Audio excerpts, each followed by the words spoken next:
Hello, Avatar fans, and welcome to the next episode of the Avatar Online podcast. This is going to be episode 302 of our regular shows, and we're recording this one on March 12th, 2026. This is the official podcast for the fan site avatarthelastairbender.online.com, and I'm going to be your main host, Morgan Airspeed Prime. Joining me on the podcast is Greg2B from the site. What's up, everyone? Excellent. So, we actually have some pretty big news to talk about up front here, along with some other news, but we will also be getting into the middle section of the Awakening of Roku. On the last show, we covered the first third of the book, so we're going to cover the middle section here. We'll cover the chapters that includes when we get there, but we will jump into the news. So I suppose we have to start. I think where we left off the podcast with news last time, I think we were leading into the anniversary, kind of thinking like maybe something might happen. Brian kind of like maybe put out a little bit of a teaser ahead of time, suggesting we might see the new logo. The anniversary came and went with no news, which I don't think was necessarily a crazy surprise, but it was a bit like, okay, this is certainly a missed opportunity. What's going on? Then, in a way out of nowhere, we get information from something we didn't even know was happening. This is always the case with this movie. The crew had a wrap-up party and screening for the Aang movie, along with just the news coming out that the movie's done. The movie is full on done, completed production. Brian confirmed it, the co-director confirmed it, the director confirmed it. It's done. They watched the final version of this movie at their kind of crew and cast party. And we got information from this because they seem to kind of allow the two voice actors that were there, Eric Nam, voice of Aang, Roman Zaragoza, the voice of Sokka, they seem to allow those two to actually take a picture of the new logo for the movie and the new title and post that. But otherwise, pictures were mostly off limits. So the only thing we actually got to see otherwise was the drinks menu, which did actually feature some imagery, though it's very much concept art rather than like an actual like promo image like we will get to. And this isn't even the big news. We'll get to that in a second with the t-shirts that came out like last night. But I suppose, what are your thoughts just initially on the idea of like they didn't do anything for the anniversary? Yeah, I mean, I definitely can understand many people's sort of thoughts that was a missed opportunity. And it does seem like it is something that, would have been an easy shoo-in for them to like get something out there. But I don't know. It seems like they're still kind of not ready to push things out there, even though, as of today, we know a lot more than we did on the date of the anniversary. And I guess it isn't like a mainstay number, so maybe that could factor into it. But yeah, it just sort of came and passed without too much fanfare. Mm-hmm. Then, yes, the cast and crew screening. So the information we got here was the new logo. Those actors posted it. What it says is it's Avatar, Aang the Last Airbender. So they have replaced the legend of Aang the Last Airbender with Avatar Aang the Last Airbender. Specifically, the punctuation on it is definitely like kind of Avatar as in like franchise title, and then Aang who is the Last Airbender type thing. So they've taken out a few words. We didn't know if they were allowed to use Avatar. They are using Avatar. It's not Avatar Legends or anything like that. So it's, I think, best of both worlds. I think most people are pretty pleased with this, especially because the Last Airbender aspect seems actually to be plot relevant to this movie. So that's all pretty good. Otherwise, the logo is mostly similar to the previous one. We thought they'd go to the different font that we had seen before, but it's actually the same font. The color scheme is actually more kind of yellow and red. Avatar in this version of the logo is in red, and they've moved the air symbol in the back from just behind the A to behind the whole thing. So it's a relatively subtle change, but I think most people are quite happy with it. What are your thoughts on what seems to now be the finalized title and logo for the movie? Yeah. I'm just glad they finally got something sort of locked down now, because that was a bit of a mess going back and forth with different ways and seeing at different conventions and getting it through that sort of way. I mean, I think it's still, there's still better ways they can go about putting it out there and getting it in front of us, like their site and other places. But at least it seems like we got something solid, and considering, everything's done, you would hope that would be the case.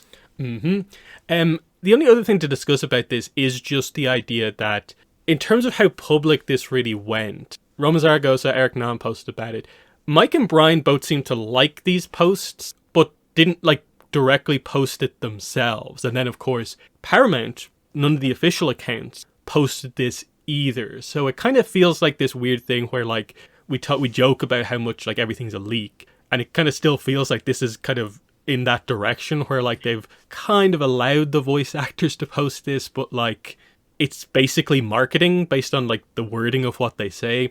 They cover the same beats overall, so it seems kind of very purposeful, but then they never went all out. So there's definitely something going on here where like there's a big difference between like the Avatar Studios side of things and then whatever Paramount is or isn't doing, that's becoming quite weird as we get closer and closer to release. What's your view on this? Because like this is sort of like big news, but they never quite made it official.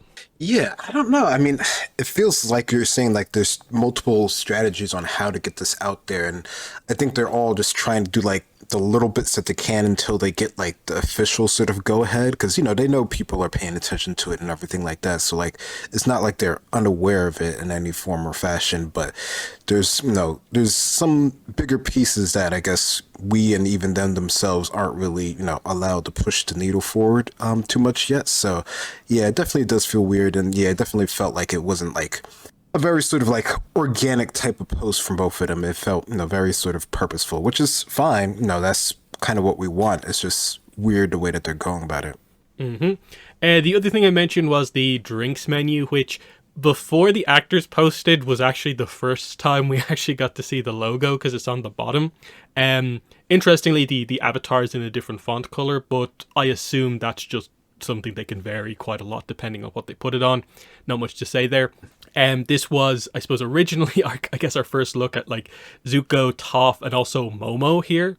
But it's weird that it comes from a drinks menu overall, and actually seems to not represent the finalized designs of the characters. But just as a little taster from a few days ago, it was kind of nice to get.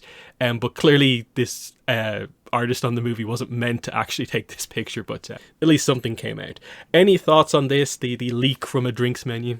Yeah, no, I thought that was fun how that just came out there, and that feels very sort of like typical. Like you go to an event, you want to take a picture of what you see there in the media there.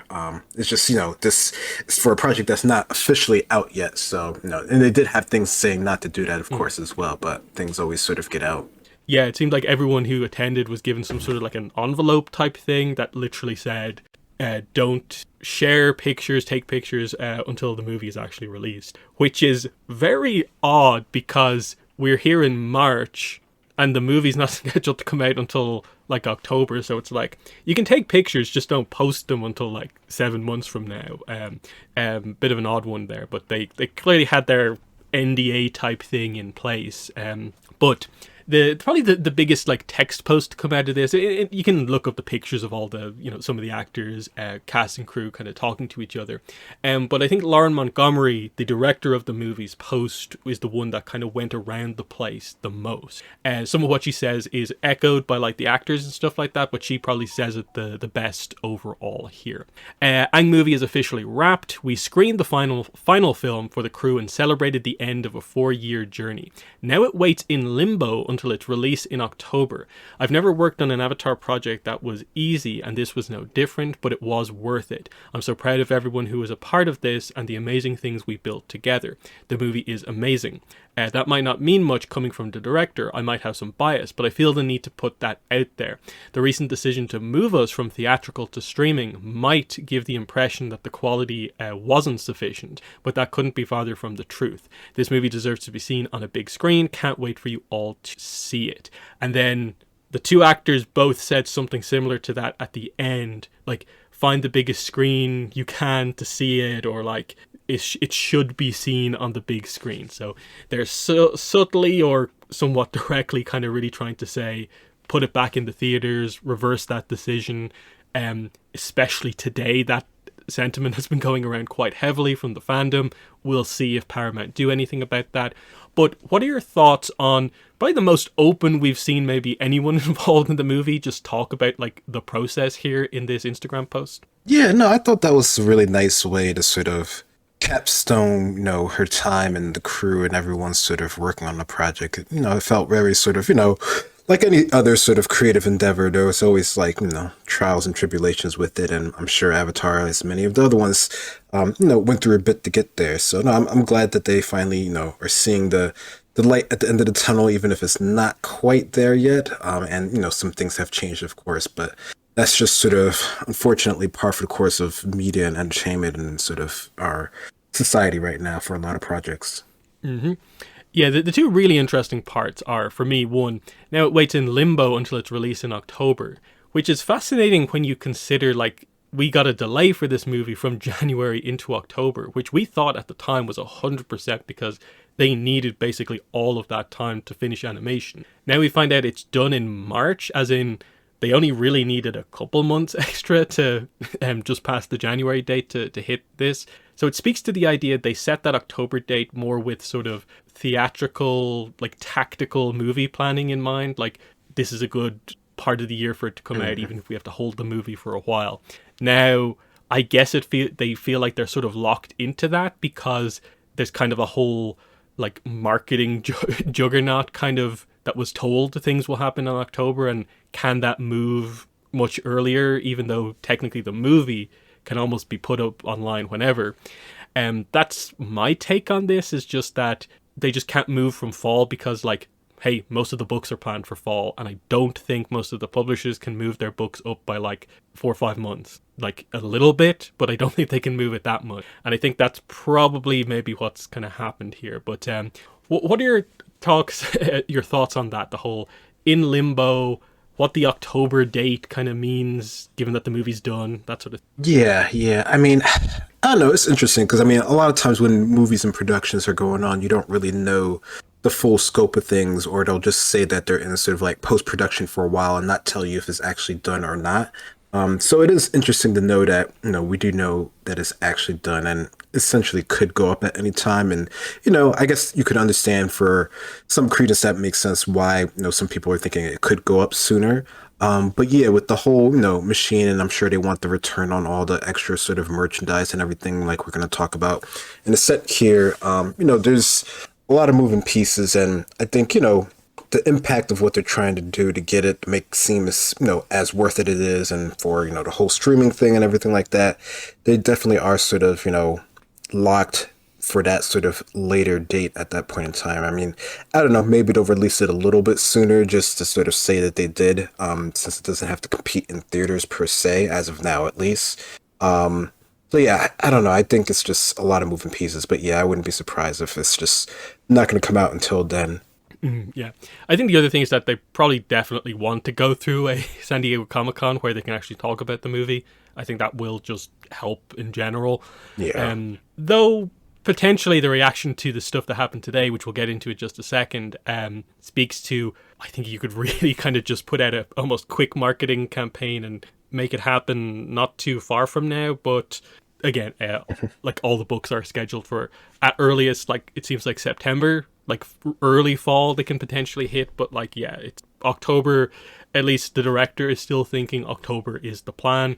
October 9th was the previous theatrical date. We'll see if they kind of adjust in relation to that. My guess is I really wouldn't be surprised if it's just the week after almost, or something like that, but we'll see how it goes. Then we cut to basically last night. So all this happened while I was basically asleep. So I woke up to like 20 people messaging me like, hey, did you see this? So this really spread around quite quickly. What seems to have happened is that, at the very least what I saw, Target and Amazon had these listed. Someone might have mentioned Walmart at some point, I'm not really sure. But Target and Amazon, Target is the one that kind of is still kind of up at the moment. Posted a bunch of Aang movie pieces of merchandise, clothing merchandise. So it's all hoodies and t-shirts with promo images printed on the front. And I think there's like 7 different images, but technically only 6 of them are unique because 2 of them are the same image, just with slightly different backgrounds. But we got what effectively is like a movie poster style image showing off like Team Avatar plus the movie villain. And then for the characters, basically Team Avatar minus Sokka get their own kind of solo image, and then there's like a group shot of the team together, all on all of these t-shirts. Now, the interesting thing about this is that the listings all say Avatar The Last Airbender. And I think this is part of why this happened as another kind of mistake, kind of official leak style thing, is that I think most of these places thought that these were just extra ATLA designs to add to the t-shirt roster, which is why like all the sites were saying that they're in stock and they'll actually be ready next week. And I think there's no way there's any movie merch coming out in March when we're still looking at fall. I think that's what seems to have happened, because in the past few hours, Amazon, of course, has gone down. Target have removed the listings from you being able to search them out. If you have the links, you can still find the listings, but they go from being fully in stock to now being completely out of stock. So they seem to have caught whatever has happened here. But before we get into talk about the images specifically, what are your thoughts on just how this is how the big first image reveal for the movie has happened? T-shirts accidentally coming out early instead of maybe blank pre-order listings, I'm guessing is what they're maybe meant to be. Yeah. I mean, I don't know. This feels so typical, right? Like this is how we would get information, and people are just looking. So of course they just stumble upon this and just share it around. And now, of course, you can't put the genie back or anything like that. It's just out there. So I don't know. This feels, unfortunately, what would always sort of happen. I guess, maybe you could think in some grand scheme, maybe they kind of did this on purpose, but it doesn't really feel like that, considering all of everything is pretty much taken down at this point. But yeah, everyone has it. It's out there. It's gone completely viral, like within the fan base and even beyond. I think the amount of people almost discovering the movie exists today is actually kind of crazy. Like Yeah. topics that we've been discussing for the last like year or two, people are only now discovering that like, oh, they've replaced the voice actors for this and all this sort of stuff. These topics are kind of coming out. So it's done the marketing for them. The only kind of, I suppose, maybe problem would be that they have a new logo, but these use the old logo. So I don't know. I still think most people are just Yeah, I calling it like noticed the that. Aang movie, but there's that weirdness of like, because they never made the new logo super official, does this really mean anything? I don't really know. It's a messy situation, but so many more people now know about the movie that didn't before. So it's a net, I think, positive overall. They obviously, I guess, tried to take this stuff down, but from what I could see, they didn't try to do anything super aggressive. Like, I put up a video about it. I didn't really feel there was any danger of like a copyright strike, and I think that was most people's thoughts because, hey, I just talked about Target listings. Like that's all it was. There's no like illegal leak like some of the ones are, and this is just, hey, it happens. This is what it is, and that's that. So let's get into talking about these images because they are our first kind of proper look at things. And obviously there's a bit of a point of comparison here because we have the old CinemaCon image to go by, and there are very clearly changes. Toph's outfit is completely different. Sokka's like design is almost entirely different, and then there's other changes like clearly some outfit stuff on other characters, some hair stuff on other characters, but it's very, very cool to see. So I guess we'll start with the kind of main image, the one that has the title on it. It has the interesting kind of plot-related background, has the full team, and a new character. This is the one that's really kind of spread around because it's actually got people, I think, speculating about the movie for once. Because even though we've had descriptions for a while, I've really seen very few people talk about, like, expectations for the plot or anything like that because there's been no visual. But just as an overall view of a kind of movie poster style image, what are your thoughts on that as the presentation of the movie? Yeah, I mean, I think it's cool. I mean, it feels sort of, what you typically would sort of see, but I think, the fact that we have the updated designs for the character makes it, way more sort of interesting, even if it is sort of like, you're sort of like standard sort of like stock pose of your characters, but they're aged up. We have another character in there that we don't quite know who they are. And that's generating a lot of buzz about it. And, people are actually, talking or looking back to what they said before of the actual plot of the movie, like you were just saying. Even the background, which, is pretty generic. We don't really know that much about it, but, it could lead to many different things, even just trying to figure out what location it actually is, considering what we know about the story. So, no, I think this works well as far as, getting people interested in and having a cool looking t-shirt. So, yeah, Aang, because of various leaks, we have actually seen this design kind of multiple times. It's pretty nice. I think they got this right, I think, quite early on and only kind of slightly adjusted it from before. There's the fun factor of, like, say, between Katara and Aang's design, they clearly kind of swap colors a little bit, where there's bits of blue on Aang outside of just the arrows, and then Katara's design has, like, the saffron sash to represent the kind of air nomad connection here. Katara's hair has changed from the previous design, but it's kind of more reminiscent of her original design here. But it still looks really nice. Toph's outfit is completely different, but you can see there's some cool details in it, especially if you look at the solo image of Toph, where there's just bits of kind of metal all over her outfit, which is kind of cool, giving a little bit of kind of like metal bender police officer vibes, like Sue Kuvira style thing. And that should be kind of fun to see. Zuko, of course, the big reaction for a lot of people seeing this for the first time is like, long hair, like people really kind of shocked by that. And just in general, for like the animation, lots of flowy bits. So you can tell why it took a long time. And then Sokka's is actually probably, of the main cast, the most interesting one compared to what it was before, which I think gives you the impression that something that I think changed from the early concepts to finalized one is that they seem to be going for the characters a little bit younger than I think we initially thought. I think we were more thinking like mid-20s, but I think they're more going actually for early 20s. And I think Sokka's design maybe highlights that. He's not as like bulky as he becomes later on in like Korra, the Old Friends poster, or the old concept art. But what are your thoughts on the Team Avatar member designs? What stands out to you from the 5 characters we have here? Yeah, I mean, we've seen Aang before, so I think that one definitely fits into the mold of what we sort of expect from him. And I think, the fact that we have, Tenzin, so we have like an idea of like an older air nomad. We've seen that a good bit. But for our other characters, I think it's very cool. I think you are correct. I think it is a bit sort of younger, but I don't know. It still feels like it's in play with what we sort of would expect for them, more or less. So, it seems like they definitely, they feel like they definitely have like the experience and the skills of everything that we've seen before. At least that's what they capture very well in the sort of designs of these characters. And yeah, everyone is talking about Zuko and his hair and everything with his honor and everything like that. So that's definitely fun to see that they're sort of keeping that there. But I'm sure depending on the situation, we'll see his hair sort of like done up in different sort of styles. It'll be interesting to see. For these outfits that they have right now, is this like, the main one that they keep for the whole movie, or will there be any other sort of like alterations on these sort of designs like what we've seen throughout the show?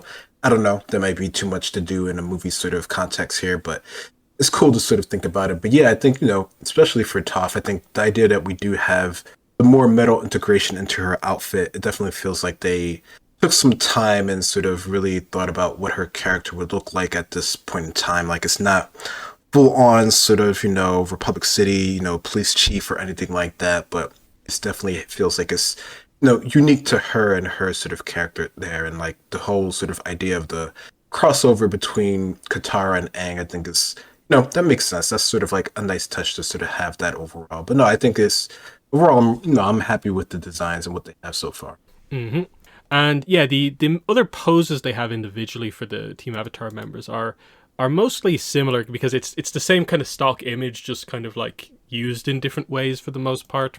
The Aang one is different though. That is interesting. He gets his own image of him in an action pose, which arguably the pose sort of like covers up some of the design, so we can't maybe see it as well, but it shows off like some of the darker coloring on like his boots and wrists compared to what we're maybe used to. But again, very very flowy is definitely what they're going for. But let's cut back to the more kind of plot focused stuff. So yeah, the mysterious 6th character, the new member of Team Avatar, or whatever way they're going to do it here, it definitely feels like he's kind of added in here as if like, oh yeah, it's the Team Avatar member and not just the villain for the movie. But very interesting. So this is obviously our Dave Bautista voiced character that will eventually at least become the villain of the movie. The most notable thing here is obviously the blue arrow tattoos. And if you zoom in on the kind of head of the arrow, you can see it is not just a standard like triangle arrowhead. There's some sort of a design going on with it, speaking to the idea it's probably ancient air nomad. It's different than the air nomads from beginnings, from Wan's era. So we're not maybe going Yeah. all the way back, but like it looks like we're going thousands of years back, certainly. And that seems to be the idea. The reveal effectively that our villain is going to be an ancient airbender. And that's just kind of cool by itself in a movie where they're really emphasizing Aang is the last airbender. And also like the plot seems to be about like somehow airbenders could potentially come back in some way, maybe beyond just this one guy. You can't see the design maybe like as clearly. There's clearly some element of like, I guess he has like a hood type thing here. He definitely has some air nomad kind of general clothing colors on, some wraps. But I think it looks really cool. He also like, when maybe our first time seeing like male air nomad with like, you know, he actually has like a big kind of ponytail style thing. He has facial hair as well, but looks a little bit like Dave Bautista as well. So he probably did that on purpose.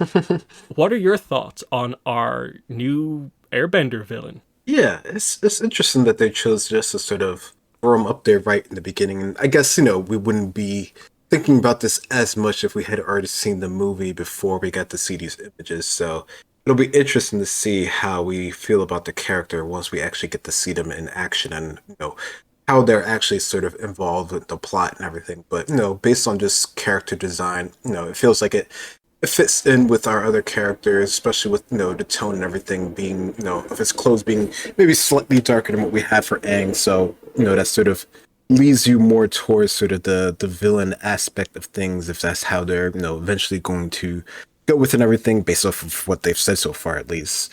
So no, I think it's definitely something to see how they're gonna integrate sort of some sort of ancient airbenders and sort of how they're going to make that make sense in the world, considering, that's been sort of the whole thing, is that Aang's been the last one that has sort of turned that idea on his head and, factor in what we know what happens later on, how that actually plays out in sort of like a good way.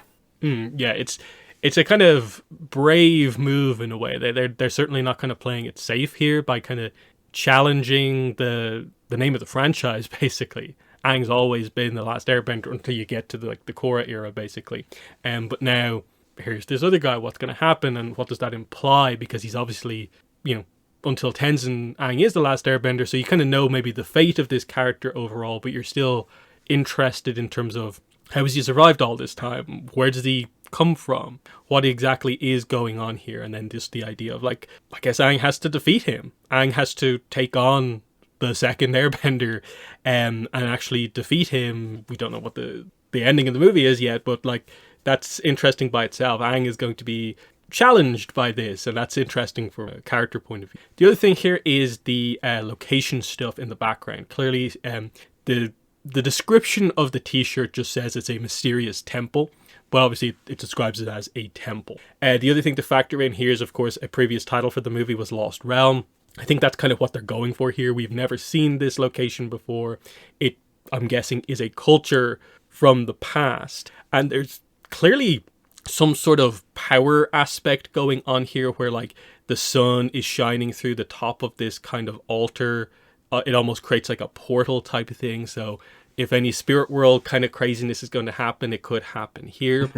Especially when we're talking about, I think we know from the description, the plot is about some ancient artifact that can potentially bring back airbenders in some way. And obviously the idea is, I guess, it comes from here. We have an ancient airbender. We also know from the description of the adult novelization of the movie that there is going to be a new avatar in the movie. So you could sort of see the idea, I guess, Aang will consult, I guess, the avatar from this character's era to get information and context on what's going on here. And you can sort of begin to see aspects of how this is going to come together, of really playing into a specific era of the past that's of note now all of a sudden in the present day. And that's just interesting by itself. Everyone loves past life scenes. And then, finally, it feels like there's actually some plot stuff we can talk about with the movie, I think is the big thing. But do you have any thoughts on the mysterious temple and potentially how this might tie into the plot? Yeah, I mean, that seems sort of par for the course that something dealing with airbenders and air nomads would have a temple with it, and that connects them to sort of their past or this other realm or some other place that would have potentially something that connects Aang with other air nomads and stuff like that. So I don't know. I like the idea of what that could potentially mean. I just hope it all sort of plays out as well as we sort of hope it does. Yeah, and that's where we definitely need to get more, see more. It would be nice to hear some sort of a basic character description to see like where are the characters at as we come into this movie, that sort of thing. Because like that's also some of the kind of speculation that we have is just like, yeah, we want to get to see the characters in this plot, but we also kind of want to be like, when Zuko gets introduced, what characters is he around in the Fire Nation? Do we get cameo appearances from other characters? Because I think one other thing that's happened is that the question of where is Suki kind of comes up as like a character who is a Team Avatar member. She actually was part of the team before Zuko, even though it's literally episodes kind of in between it. But kind of still, like there's that kind of idea of where is she, and if they do or don't kind of address her like at all, how many cameos are we expecting in the movie? All these things come into play that will be interesting to see in the end, because clearly, like a 90-minute movie, they'll have a lot of work to manage even 6 main characters. This specific selection of Team Avatar and the villain, and then whoever else. We assume there'll be other characters related to the villain probably to make it a full-on plot. Is there time to have cameos for like Mei, Tylee, Suki, and a bunch more? They're all the questions that we're going to have to wait and see on. But we are kind of finally getting stuff, even though even this piece of news, as exciting as it is, has sort of like almost like officially been like walked back a little bit because listings have been taken down. We've yet to see sort of like an official response. So I think as we end this kind of Avatar Studio section, I think the question sort of becomes, I think everyone's been asking it today, is like Paramount, like what's going on? Why have they not said anything yet? Obviously, we're still a few months out from a trailer. I don't think most people are reasonably expecting a trailer anytime soon. But why don't we have the movie poster, given that we see something that's very similar to the movie poster? You've now revealed, basically officially, the new logo. Just put that logo on this image and post it on the official accounts, and maybe like a date. And you're pretty good, I think, until whenever you want to properly start marketing. They only need to do, I think, a basic amount of information to get us to, I think, where we should be 7 months out from a movie. I think some people maybe have their expectations wrong when it comes to like how much we should have this many months out. I don't remember that many movies, especially in recent times, where that much more than half a year out before it comes out. But everything adds up. The fact that like the cast and crew have seen it, we know it's done. It just kind of highlights problems kind of in kind of communication. But what do you think the plan is? What is Paramount waiting for with communicating like anything about this movie? Yeah, I don't know. I think they're really trying to like, I feel like they're trying to make this a really big thing and a really big push, and whether that works out or not in the end, we'll still have to wait and see. But it feels like this is sort of like like a weirdly sort of like coordinated big thing to sort of make a lot of noise about it, because we see all the pieces now. We see different things coming together. We see listings of things. We see things unofficially announced.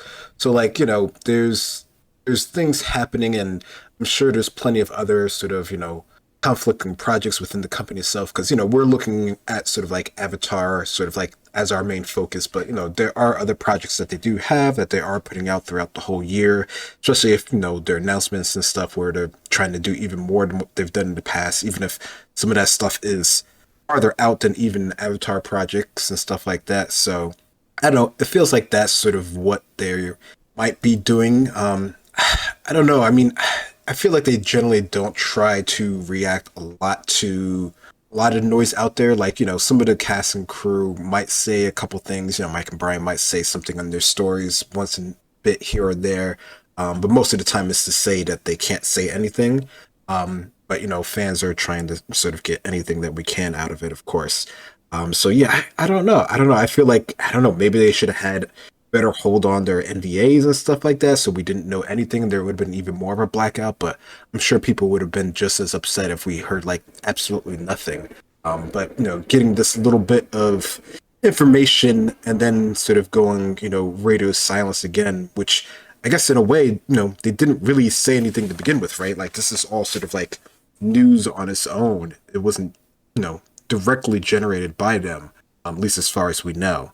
So I don't know. I think they're, probably waiting till, Comic-Con to say anything at all. Like maybe a little bit before that, maybe a little bit after it. But I wouldn't, expect anything until then, especially now that they don't have to do maybe as big of a marketing machine as they would have if it was in theaters.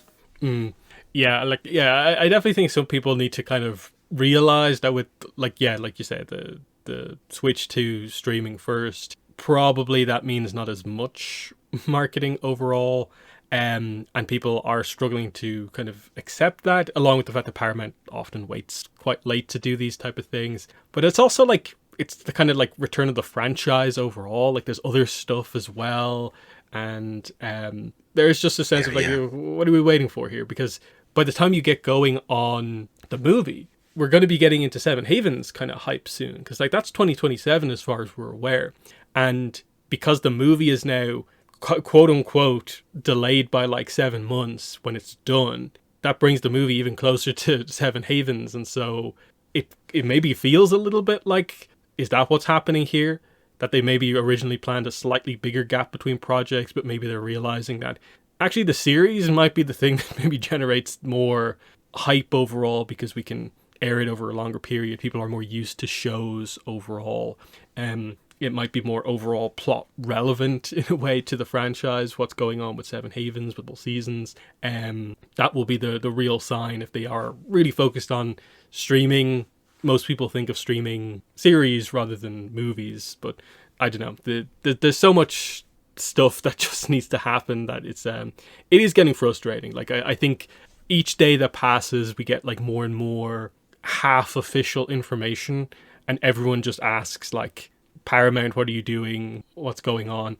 And it makes sense. Like the communication has been like not very good. But I think people are almost forgetting that like the only reason we have stuff to even look forward to in the first place is because Paramount made Avatar Studios, and the fact that like it's not just the movie. There's a series, potentially another series, and more coming, is because of that deal back in 2021 to make Avatar Studios, and that came from Paramount. That it may not look like they care at all right now, but, cut to closer to the movie, it'll maybe be a quite different situation, hopefully. Yeah.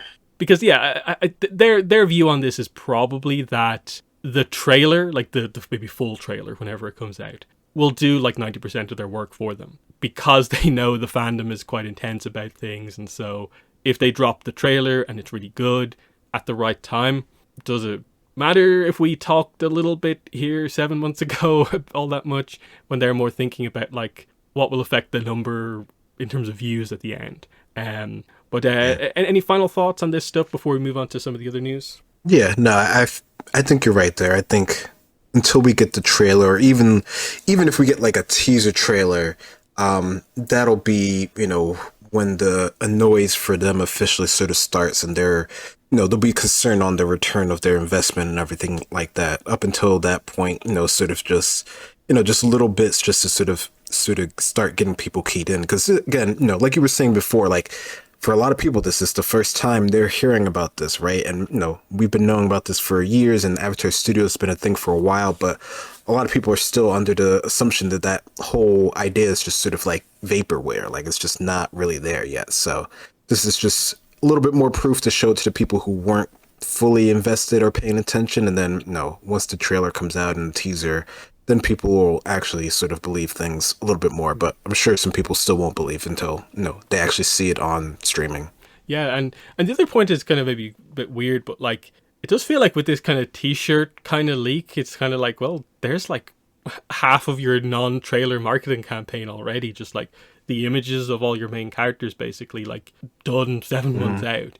You can add context to that by, adding these images onto like an official website with a character description, and like the name of the villain, the new character is going to be interesting, the name of the location, of course. Whenever we get that stuff will be cool, but it's like, yeah, I'm sure behind the scenes Paramount are a little bit like, okay, cool, people are actually hyped for our movie. It's nice to know that, given that we've not said anything, but like, what about our marketing plans?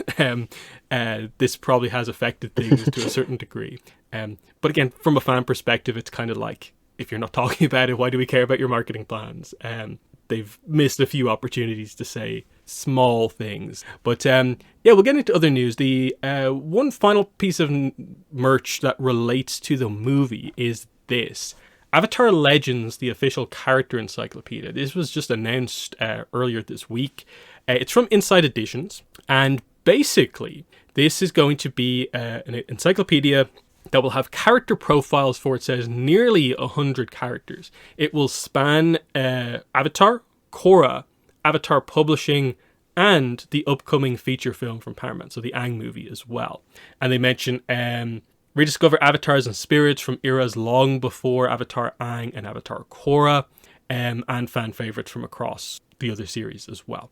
It also says that it'll celebrate their iconic designs through the art that brought them to life. So, bit of an art book, but there's also going to be, of course, text describing the characters as well.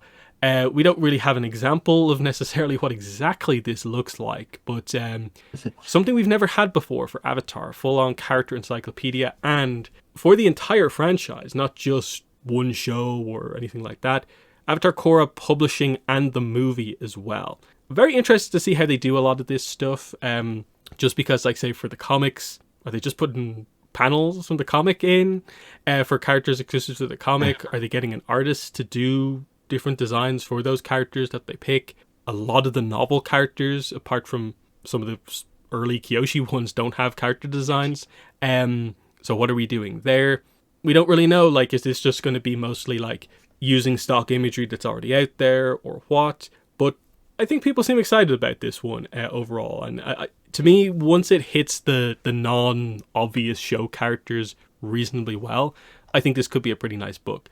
But what are your thoughts on the character encyclopedia? Yeah, I think it sounds like a cool idea. I mean, there's so many characters in Avatar, so it almost seems like this would be kind of like a default thing that they might do, or it just would be sort of like, integrated already into the art book type of thing. So I think it speaks that there's enough characters that they feel that there's value in doing this book that's just focused on the characters. I don't know. I'm curious to see how it's laid out, and like, how do they do like groups of people? Is that sort of how they include some of the 100 people in this book here? Like, what's the actual, how in depth are they going to go into the characters? Like, I wouldn't expect them to go into like super detail or anything, but no, I hope they have enough to make it worth the while to actually have these characters in there. And I don't know, I think it'll be curious to see, like you were saying, like for a lot of the like publishing type of characters, or characters who are only featured in, say, like the books, are we going to get like sort of, full character designs for those that we haven't really seen, or we've only seen them in sort of like, maybe one or two poses or stuff like that.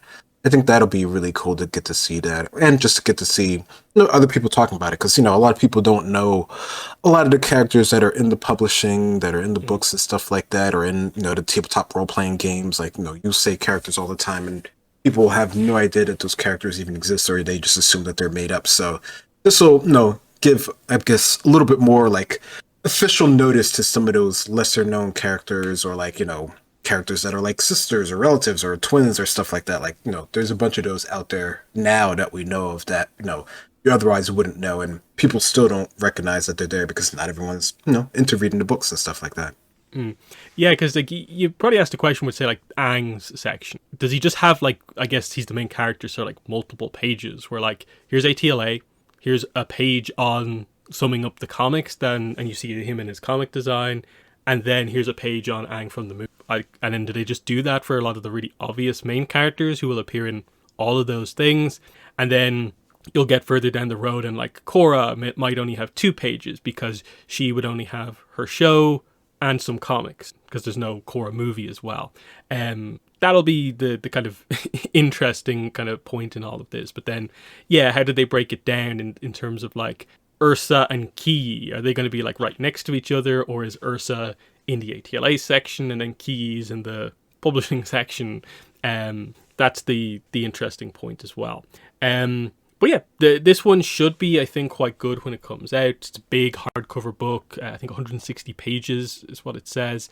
Written by Ben Wilgus, who has done some work on comics and stuff like that before. So Inside Editions vary with their books quite a bit from some of them are just like, say, the cookbooks where there's not much info in them to they did those journal books with all the pop-out stuff that have had completely like new art and sometimes new information in them. So it's actually cool to see them do like a movie tie-in book here where it has I suppose, tentative release date of October 13th.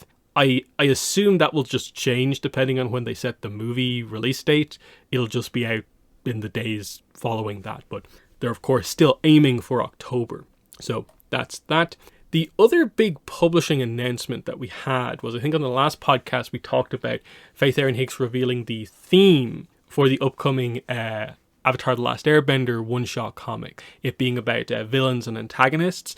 And then, what do you know? I guess she was kind of teasing the idea, expecting this to be announced soon. And yeah, we got the first of these announced. This is Avatar The Last Airbender, Jet, Rebels, and Rhinos. So here's the description for this. Before he was the charismatic leader of a rebel guerrilla group, Jet was a desperate kid determined to take revenge. After his village is destroyed by the Fire Nation Army's elite unit known as the Rough Rhinos, Jet's life's goal becomes making Colonel Monkey and his cavalry of soldiers pay for their crimes. But in a war-torn kingdom, who's going to adopt a child's mission for revenge? Jet uses his powers of persuasion to gather a small but determined force of other young people who are looking for something different in the midst of war. A community. When Jet has his chance to confront Monkey, will he throw away the found family he's helped to build in pursuit of vengeance? And of course, it's done by the same creative team, so written by Faith Erin Hicks, artist is Peter Wortman, and so on. So yeah, Jet was definitely on the list. I felt like, to a certain degree, I don't think he was maybe super high up on my list, because I always just felt like, oh, was the whole point of Jet that like he just, the tragedy is that he never faces Colonel Monkey, where they're actually playing into the idea of he had a chance in his past and that was the one chance and he went against it, I guess, actually choosing his team over that chance. That seems to be the way they're going with this comic, but it will be interesting to see. But yeah, what are your thoughts on this Jet for the first villains and antagonists one shot? Yeah, I mean, I think he's a popular enough character that it kind of makes sense that he would be potentially picked as one. And, I don't know, it'll be interesting to see him in sort of like his younger form and sort of how he related to sort of the group of kids that he sort of, had by his side and sort of, created that community. Because, before, he seems to go off sort of like the deep end of things, it seems like a pretty sort of like, good setup, good way to support, all these orphans from, the war and everything like that. So, it's definitely one of those cases where like he had the right intentions in the beginning and it sort of went astray as time goes on. Mm-hmm. On the cover, we can see that, of course, there's Jet. But the freedom fighters that they have in the background are Smellerbee and Pipsqueak. So usually they do Smellerbee and Longshot, but they've not gone for Longshot here. Actually, Pipsqueak maybe getting some of the spotlight in the background. And I don't know, maybe Longshot will be introduced as the story kind of progresses, perhaps. But it's interesting that they're kind of going for the idea of like, these were maybe the first three of the freedom fighters here, which might be cool to give Pipsqueak some attention because he often tends to just be part of the duo with the Duke, but this will be, I guess, before the Duke, because the Duke is actually really young, and if this is in the past, the Duke would be like super young. So we'll see how that goes overall. But yeah, I'm excited for this one. It might also give Colonel Monkey some more kind of focus as well, getting to see kind of what he's about, because he can often go back and forth between like, he's an okay side villain to, oh, he's just part of the Rough Rhinos, they're a little bit of a joke. They got a little bit of kind of focus as like kind of, good level boss characters for like Jin and Co. in City of Echoes. That's the right kind of level for them. So maybe this can kind of help get that over the edge as well. But yeah, I think there could be some really kind of fun stuff in this. Yeah, a lot of speculation about like, okay, who will they do after this? Still a lot of like, oh, Long Feng, maybe Zhao. Is Ty Lee still on the table? those type of characters. Combustion Man, perhaps. The release date for this is September 8th. So again, another book positioned in the kind of lead up to the Aang movie. So we have a pretty large lineup of books now. Once we hit about July, even say May, when the Kyoshi Warrior comic starts, it's just book after book after book, basically, especially from July onwards. Now, a lot of those are kind of like ATLA books, like there's the color by numbers, paint with numbers type stuff, but there is some pretty nice stuff in there, like the character encyclopedia, the visual dictionary. You've got this comic, you've got the Kaya comic in there as well, plus, you know, all these other books that are like the movie tie-in stuff, the movie novelization. The only thing really missing, you'd say, at the moment is just, so are we not getting a summer novel? They've not announced, like, basically Avatar Legends Book 2, though the listing on the Aang movie book is kind of weird. It says it's Avatar Legends, but it literally says also it's not a YA book. And then we also haven't had Chronicles of the Avatar announced either. So publishing is looking kind of pretty nice overall, and I'd almost be surprised at this point if we're done. I'm going to assume there'll be a lot more stuff probably added by the time we get to October. But what's your overall thoughts on the state of publishing, given that like we've pretty much had books announced like nearly every week since the start of the year? Yeah. I mean, it definitely feels like this is obviously the year where they're trying to get, you know, everything sort of coordinated and pushed through to lead up to the movie and everything like that, which is good. I think, you know, that's something that we've sort of been asking for a while now. To see that they're actually do that is pretty good. I mean, I do hope they do still, you know, do more stuff with the novels and everything like that, and sort of, you know, the alternative novels as well. So there's a lot that they can still do there that's not, you know, as short form as some of these other projects are. Not that they're short, you know, time it takes to do them, but, you know, they're easily consumed for the most part. So no, it should be cool to see how things go forward throughout the whole year. Mm-hmm. So yeah, that's basically all the news. There's been bits and pieces of other things, like the Avatar Legends, the fighting game, had their global alpha. I actually got to play a little bit. It's cool, but like it's very much that what that was more of like an online test, but it was cool to kind of give the game a shot. Some other books we're not maybe going to overly focus on now. Also from Inside Editions, they named a pop-up book and like an Oracle deck, so like an Avatar Tarot deck style thing. That could be cool, could have some new cool art on it. And again, they're just continuously adding kind of new stuff that's kind of on the verge of coming out. And at least for me, I just continue to echo the kind of publishing stuff, because I see people online making kind of really big, bold statements about what they could do with the movie, kind of almost ignoring the fact that there's all this publishing and likely also a decent amount of like other merch as well, like probably toys by the time we get there, that will also need to come along with whatever you do with the movie.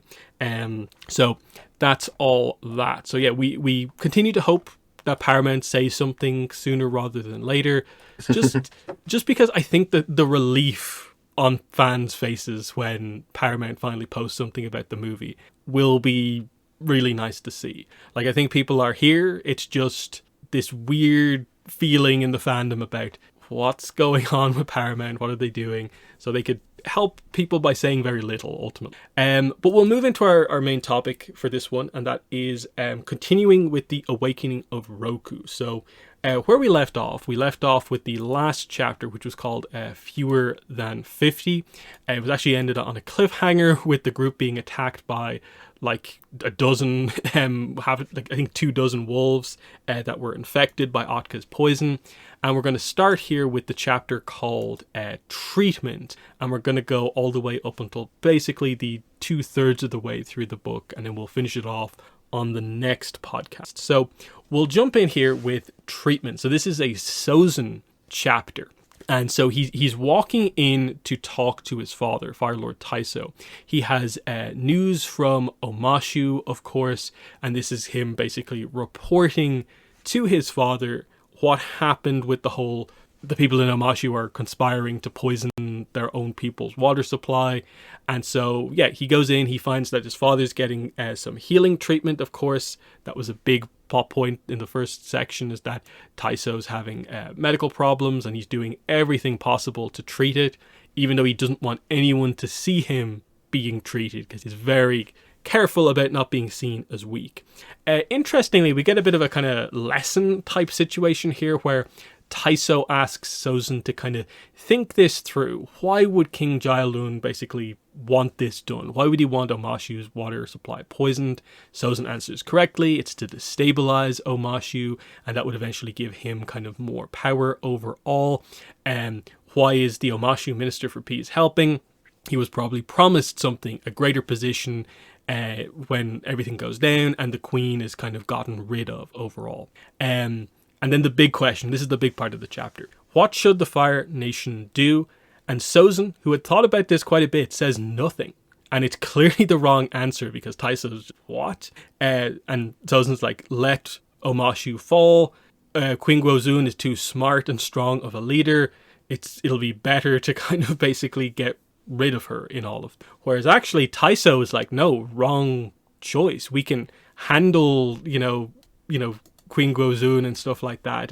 We don't want Jaelun kind of doing anything kind of crazy. So complete opposites kind of on how this actually goes overall.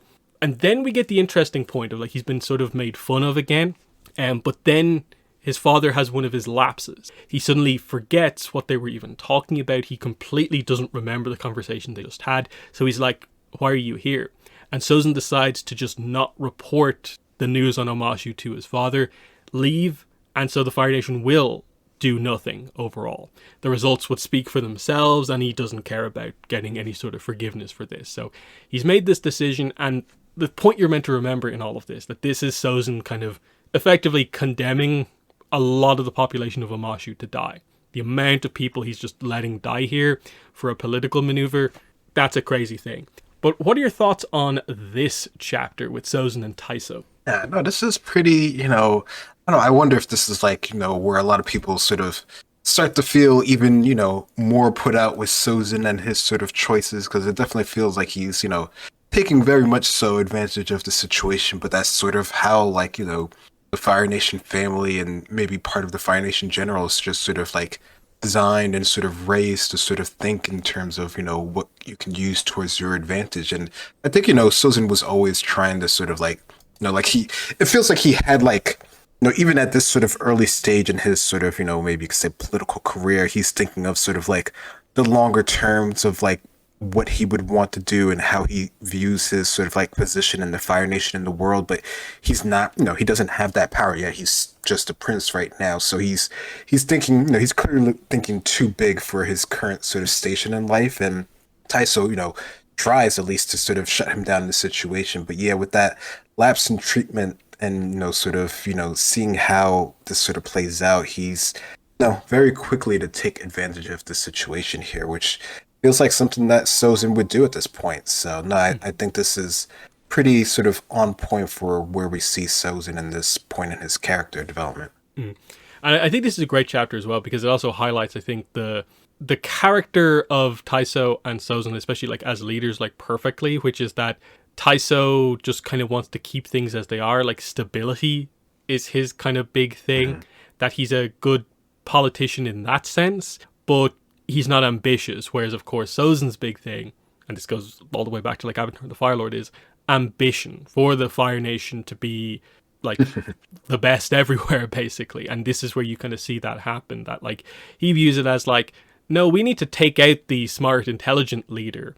Like basically kind of almost making the point of like, I'll be a better brute than King Jaelun is. I can deal with that, but I prefer to get the actually intelligent leader out of the way and not have to deal with her scheming or anything like that. And just their different views on things. Taiso wants, like, what does he say here? Like a buffer between us and Ba Sing Se, whereas like Sozin's like, why do we have to have a buffer? We shouldn't, like, we can face Ba Sing Se if we need to, type thing. And it's just that he's maybe not fully thinking things through, but he's just at the point now where he feels that, no, he's in that full-on mode of like, I'm a leader, this is what I've decided, I think my father's wrong, the results will prove themselves type thing. And very, very interesting. But we move on to the next chapter, which is called The Weak Point. So we cut back to Roku, Gyatso, and Makotok surrounded by the wolves, and we basically get the action scene here. So they're all back to back fighting. Of course, we already established Makotok has the real advantage in the environment against the wolves, able to like freeze them, but there's so many wolves, so little openings, they're not really making much of a dent, basically, initially. He then tells his friends to kind of like, oh, you two hold the line, I'll break through the formation here. He creates a big distraction. It does allow Makotok to take out some of the other ones, but in the middle of all of this, Gyatso gets bit on the leg, and of course, we don't know the full nature of the poison, so you're kind of like, has he been infected here? Or what? So it's a pretty serious kind of situation here. He blames Makotok for this, saying that like, oh, she left my back exposed, but everyone else is just like, oh, she didn't mean it. It was just a crazy action kind of sequence. But anyway, they freeze up the rest of the kind of wolves. They do manage to get through this situation. They kind of bandage the leg and stuff like that. So things are kind of going pretty well here. Makotok even heals his leg with her water bending. So we end with the chapter with the idea of, and now we will try to kind of investigate the captured wolves and figure out what's going on with the poison. But what were your thoughts on the action here? And I suppose the main character dynamic being the proper start of the Gyatso being like really suspicious of Makotok, blaming her for this incident in the middle of the fight. Yeah. I mean, I guess, in the heat of the moment, you almost, can't blame Gyatso too much for, sort of feeling on edge here. And, as we learn later on, Gyatso just has sort of this, issues with trust and things and like that. So, it fits into his character and sort of where he's at this point in the story here. So, you almost don't want to feel too bad for it. And, if you don't know, sort of the end result of this whole situation and you're still on the idea of, is Makotok,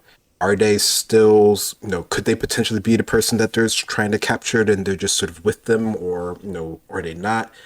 So, there's a lot of back and forth there, if you don't really know who this character is, since we don't really know, too much about them at this point. So there's a lot that goes there, but I think the overall sort of action set piece is fine. It's cool, seeing them, sort of work back to back together here, using their bending, but still being sort of like, they're not trying to do sort of like, they're trying to take them out with the purpose of, trying to figure out what this illness is going on. But there's just so many of them at this point in time. And, they said, earlier that there could have been even more of them. So, maybe they're almost a little bit sort of lucky that they were able to sort of get out of this almost completely unscathed, except for Gyatso here. So, no, I thought this was a good sort of bit here to sort of see some action and them using their bending and see how, for the most part, they were pretty coordinated.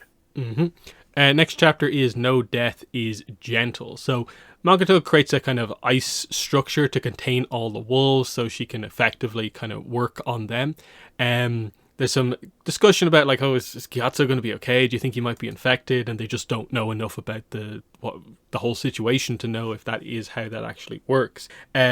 A quick addressing of the idea of like, oh, Gyatso doesn't trust me. He can be overprotective of me. And he just tries to get across the idea that like, hey, I trust you. He is just overprotective.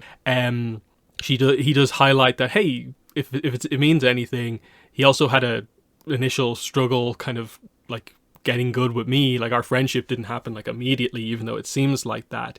They eventually realized that they actually had a lot in common. This is where we address the idea that like, so basically you want me to tell him my life story, and Roku's just like, you don't have to, but he does tend to like getting to know people on a deeper level before connecting with them. Maybe you should. I kind of trust you already, but I'm just putting it out there type thing. And that's kind of what's happening there. He does highlight that, hey, like I'm curious about you as well, but you do you type situation. So they head off, they move camp, and they do begin to eventually kind of research the wolves. But we basically highlight that Makoto tries a lot of her typical techniques, and none of them really like accomplish anything here. She doesn't really learn all that much, except that the basics of trying to figure this out are obviously not going to work overall. Roku gets a bit disheartened at this point in time, kind of doubting himself. Have I made the wrong decision? And so Gyatso's like, oh, of course, like, do you want to give up? Is that what's going on here? But, then they've kind of figured out, like, okay, will you be able to figure it out if we capture more animals? She's not really sure. We kind of do address that the one thing she hasn't tried is doing waterbending healing on them. And she kind of highlights, it's not, you have to be super skilled to heal stuff that's not just like an injury, basic. But they kind of highlight you are super skilled. And we link into the idea that Magatuk views the disease as being unnatural, and that will come back when we get to it. So we end the chapter with actually Roku going like, hey, actually, can you help me connect with Avatar Karuk?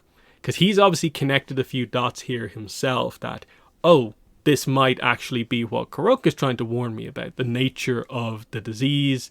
Maybe it is unnatural, maybe it's spiritual in nature, and figuring out the Karuk situation will figure out our problem. So this chapter is mostly just, it's not going to be simple. We're going to have to do some more complicated stuff to actually figure it out. But what are your thoughts here? Yeah, no, I thought this was a good sort of like, so you could almost consider this like a medical montage of them trying to sort of try different remedies on the wolves and seeing what could help them. And unfortunately, none of them actually being sort of successful. But I do like the point that they do highlight the skill of Magatuk, how she's, for the most part, she seems like she's been able to sort of like, deal with anything. I mean, she does mention that this is her home, this is where she's from. So like, of course she would be skilled and knowledgeable in this situation here, which, Gyatso sometimes doesn't think that maybe there's something more going on there. But, from all intensive purposes, the fact that, she's able to always create sort of like their place of living and sort of this enclosure for these wolves, which, I don't know, in my mind, it feels like it's a pretty sort of, I don't know, solid sort of structure to keep them sort of in place here. So no, I like that they're, having this sort of, period of time to sort of, almost sort of take like a little break. Like Yasuo seems like he's in the clear with everything, his house and everything. He's still injured, but at least he doesn't seem like he's going, crazy or anything like that, at least not now. So no, I thought this was a good sort of, almost sort of like a transition chapter towards, what's the next big thing that they're going to have to do sort of to solve the situation here. And I don't know, I thought it was cool that they just sort of ended with that idea, connecting with Karuk. I think, sometimes it feels like the avatars sort of like overlook sort of, what their spirit is trying to say to them. So I like that Roku was actually able to sort of, I don't know, figure this out. Like, he may not be like super spiritual or anything like that, but at least he's like spiritually like aware of the situation and of his sort of inner spirit, may potentially telling him something. Needs a little bit of a push to sort of connect, which is what we're going to find out. Mm-hmm. Next chapter is Complicit. So we are back with Tom Min here.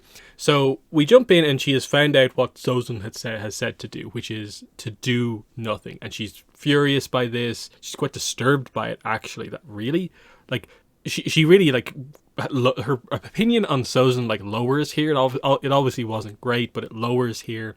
And she just thinks to herself, like, there must be some political reason the Fire Nation have decided to do this, rather than just Sozun is fine with a bunch of people dying. But she doesn't want to be complicit in this, so she is going to do something. And of course she has to, I suppose, in her mind, get evidence to convince people that this is actually happening, this kind of conspiracy is happening. So we highlight that she has sent a messenger hawk to Roku. She can't get an audience with the Queen because, of course, as she kind of highlights, she doesn't really have any evidence. So yeah, the only people she's properly gotten in touch with are Sozun and Dalasai, basically. So she's decided to break into Hwaji's kind of mansion here, and we basically highlight her doing her stealth skills that she's used before. She gets into his room, and eventually, kind of near his bed, she finds this small metal box that has the Lombok Island material in it. So this is this bit of it that was being talked about. This is actually quite important for the kind of plot, that we have a bit of this material. And it obviously, of course, helps to connect a few things together here as we go forward. But as she decides what she's going to do, people come towards the room. She's been found out. She doesn't have any time to really do anything except to put the material back, and she at least makes it come across as like she hasn't found it. That's not super clear. So she gets captured. She tries to speak her way out of it, but there's nothing really happening here. He's been onto her since, the day she kind of discovered the what they were kind of plotting. He had a sheer shoe, so he followed her back. He knows what's going on here. So Waji, quite clever in all of this, and he's actually accusing her of attempted assassination here. And of course, because he has captured her, who's to deny this, basically? And she just gets captured here with the idea of like, of course this has happened, Roku's opinion of me is going to go down, and also just the amount of people that are going to die because she can't get the information out here. Nobody was going to stop him, because he also reveals he intercepted the hawk bound for Roku. But she's not aware that actually Roku's on the same case, even though no one's fully connected both sides of it yet, which is interesting by itself. So yeah, back to Tamin. What are your thoughts on this? Her deciding to act against Sozun's orders here. Yeah, no, I think this, it goes to just show you her core character and her, just being an overall sort of good person, which I think, I think they do a pretty good job throughout the book so far, sort of highlighting that, like, she wouldn't really be able to do any of the more sort of like serious sort of like spy stuff. Like, just the idea of her potentially being an assassin doesn't really sit well with even herself in any sort of capacity here. So the fact that she's getting blamed for that just sort of like throws her for a loop here. So no, I like the chapter overall. I like her. No, I thought it's really cool to see her go on a mission, because for such a sort of like, a character that we don't know about, that we know she's just sort of like ends up with Roku later on. It's cool to get to see that she has sort of like her own skills and her sort of like story and her own sort of, setup for where she eventually ends up sort of in the Avatar. And I like this. I thought this was cool, and that she just sort of was like, nope, I'm going to try to do this on my own. She doesn't quite get through it. Mm-hmm. Next chapter is a pretty important one. It's called Leave the World Behind. So a lot of stuff happens in this one. So we get to discussing like, okay, you want me to help you meditate into the spirit world. That's the only thing Makoto can think of here. Gyatso is of course suspicious of this because, hey, that would leave your body exposed. I'm not particularly happy with that since I don't really trust you. But it is the only thing Makoto can think of. If she can get him into the spirit world, maybe that'll make the connection happen. She's actually correct in a way, but the others don't kind of fully know the situation there. So yeah, that's that situation. He tries to again defend Makoto, like, look at all the good stuff she's done. We would have made no progress if she wasn't here whatsoever. Bit of the argument begins to happen here of like, she's not Sozun. Why are we talking about Sozun? Roku's like, that's clearly the reason you're super suspicious of her, is because of our issue that we have over, how we each view Sozun, basically. We address the issue that, of course, has been sort of, I suppose, partly spoken, unresolved between the two of them all of this time, surrounding the details of, like, Sozun and what happened with Malaya. We find out that Roku actually blames himself, like, pretty much entirely for Malaya's death, thinking that when he did his crazy move, that must have also led to Malaya's death, even though Gyatso is fully convinced that it was Sozun because of how close in proximity to Malaya he was just prior to her death. We address a bit of a plot, what we felt was a plot hole from the end of the first book, which was Gyatso brings up, why was Malaya's body so badly burned? And Roku's like, wait, what? I hadn't heard this detail before. What does that mean? And we just get the idea of Roku in his head kind of thinking that, like, he kind of is aware, like, there are problems with Sozun, but, like, he just doesn't view him as being a bad person at this point in time. So it's just going to be this almost forever argument between the two of them. And so, yeah, Roku just kind of presents the point clearly here. You're projecting your suspicion, mostly of Sozun, onto Makoto because it's like another person I trust that you don't trust. And Roku's kind of correct in this situation here. Like, Gyatso doesn't have too much of a defense in this situation. So Roku's actually able to kind of get through and kind of really convince him. Like, think of the advice Sister Disha gave us. Like, look inward. Think about this kind of clearly. She is trying to help. Let her help. Think of what else is at stake, basically, here. So they settle on this compromise of, okay, you two go into the spirit world.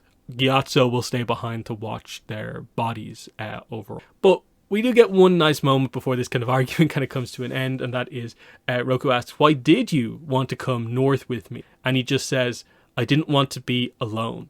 And so like the truth kind of comes out in that sense of like Gyatso has become quite attached to Roku and is kind of fearful about the kind of future in that sense. And then, you know, he's lost a lot of people. He doesn't want to lose Roku and actually has a kind of Aang-esque attachment issue here. So we'll actually stop in the middle of this chapter because it's so big. What are your thoughts on this Roku Gyatso argument? We've been kind of building to this for most of the book. What has been the kind of one issue between them? And it kind of comes to a head here. What are your thoughts on what they discuss here? Yeah, no, I thought this was, good that they finally get this sort of out in the air. I wish, maybe, there could have been a better timing for this, but I think, the fact that they're able to, confront this pretty directly here without, too much extra sort of fanfare, but, sort of speaking back on sort of Sister Disha's sort of like teachings and sort of how that relates to their current situation here. Because I think, deep down, I think, Gyatso sort of understands what's sort of happening here, but he's a little bit sort of too caught up in the moment here to sort of see everything through. And of course, he's also sort of injured. So, that doesn't help the situation at all, just sort of being in pain. So I don't know. I thought this was really good that we're able to sort of like hash this out in some way to sort of see, the core root of the problem here, how Sozin is sort of like behind the scenes, sort of like, is causing this issue for Gyatso. And I don't know, the idea that, Gyatso knows a little bit more about sort of what happened to Malaya compared to sort of Roku here, who,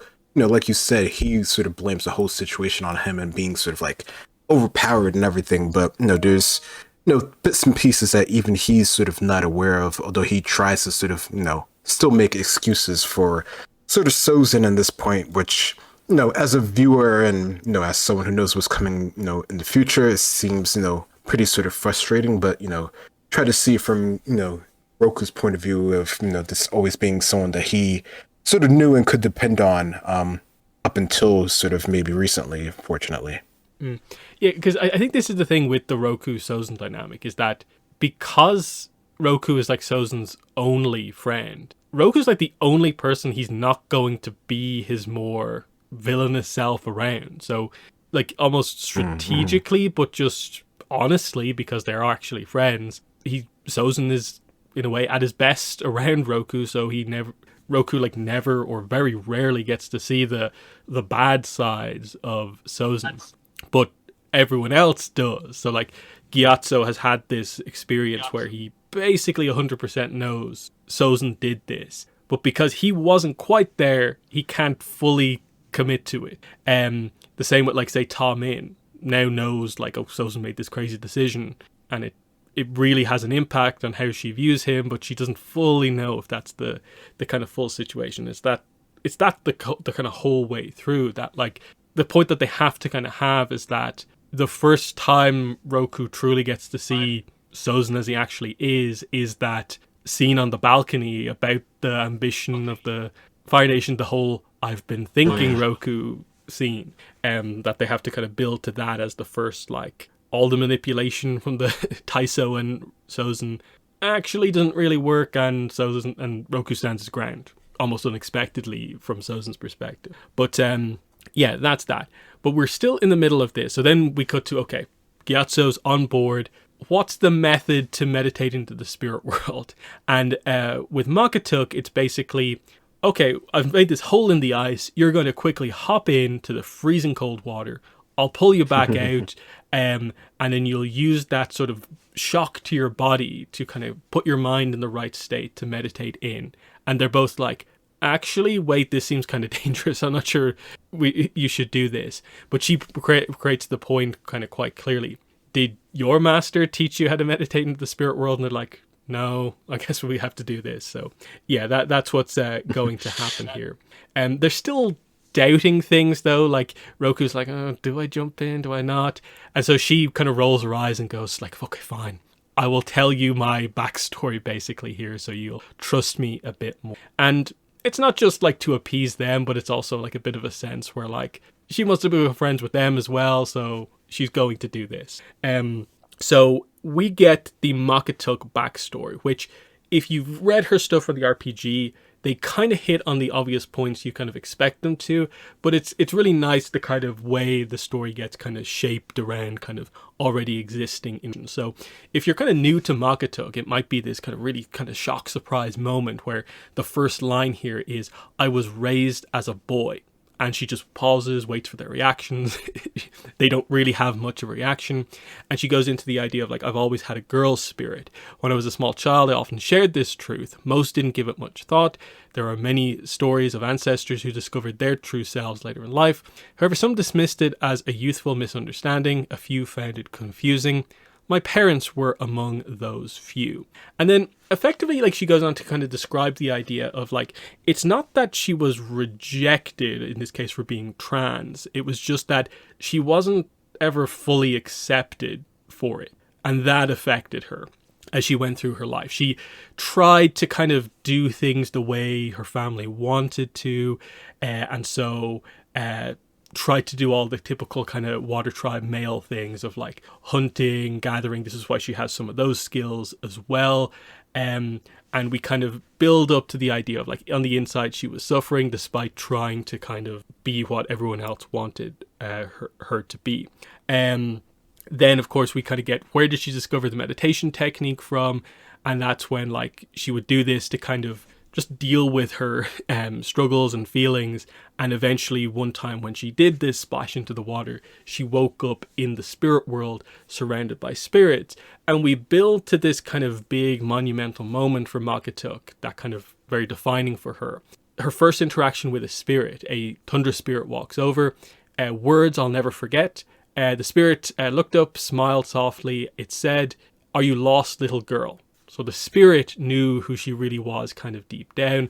And they addressed this idea that like, you know, the spiritual representation here and how it kind of can change in a way, which I think is a really interesting concept. So what are your thoughts on the first stage of Makotok's backstory here? I thought this was really nice. I think it's nice that, she was able to tell this, and they were pretty much able to sort of, emphasize with her, like there wasn't any sort of like, extra judgment or anything like that, which, pretty much makes sense for our, characters here and sort of, their background and sort of the air nomads and what we find out later on when they're, have their response to this. So I like this. I think this was a good way to sort of, start the story on her character in a way that sort of makes our other characters sort of understand her and sort of emphasize and sort of trust her. Because I think that's, the issue here is just, she asks for this particularly, unique way to get into the spirit world, which clearly, Roku and Gyatso aren't aware of this method at all, which, it does seem a bit sort of extreme, and, them not particularly being from the north and not used to the cold at all. I guess it kind of makes sense that they sort of would doubt this method a little bit. Gyatso even more so. So no, I thought this was a good way to sort of start off, having the connection with them and the sort of being able to show that she's more sort of like, on their level as far as just sort of like understanding things and also having going through her own problems and stuff. Mm-hmm. The next stage of her story is that basically the idea is that she could be herself when she goes to the spirit world, but in the physical world, she still kind of was going about trying to kind of be the expected kind of boy that her parents kind of expect her to be, including the setup for this like arranged marriage that she's meant to have, because again we're talking Northern Water Tribe here, and so we described this day where she went with her father to meet the girl that she was expected to marry. Before this, she has a meeting with this kind of other tribe's shaman, a character called Arulu, and there's this big meeting, and immediately Arulu kind of realizes the truth about Makoto. She sensed my spirit's energy. She knew overall, and that she was the same. We get this kind of description of like there are herbs that could help to transform the body to align with the spirit to a certain extent, and that basically kind of mentors her kind of through just everything kind of that's going on here. Interestingly, Gyatso and Roku kind of both cut in at this point to give a little bit of kind of worldwide kind of history lesson on kind of like kind of trans people in the kind of Avatar world. We get, I know a few airbenders at the Southern Air Temple. There's a famous singer in the Fire Nation, and at least one of my previous incarnations, but who knows, there might have been more.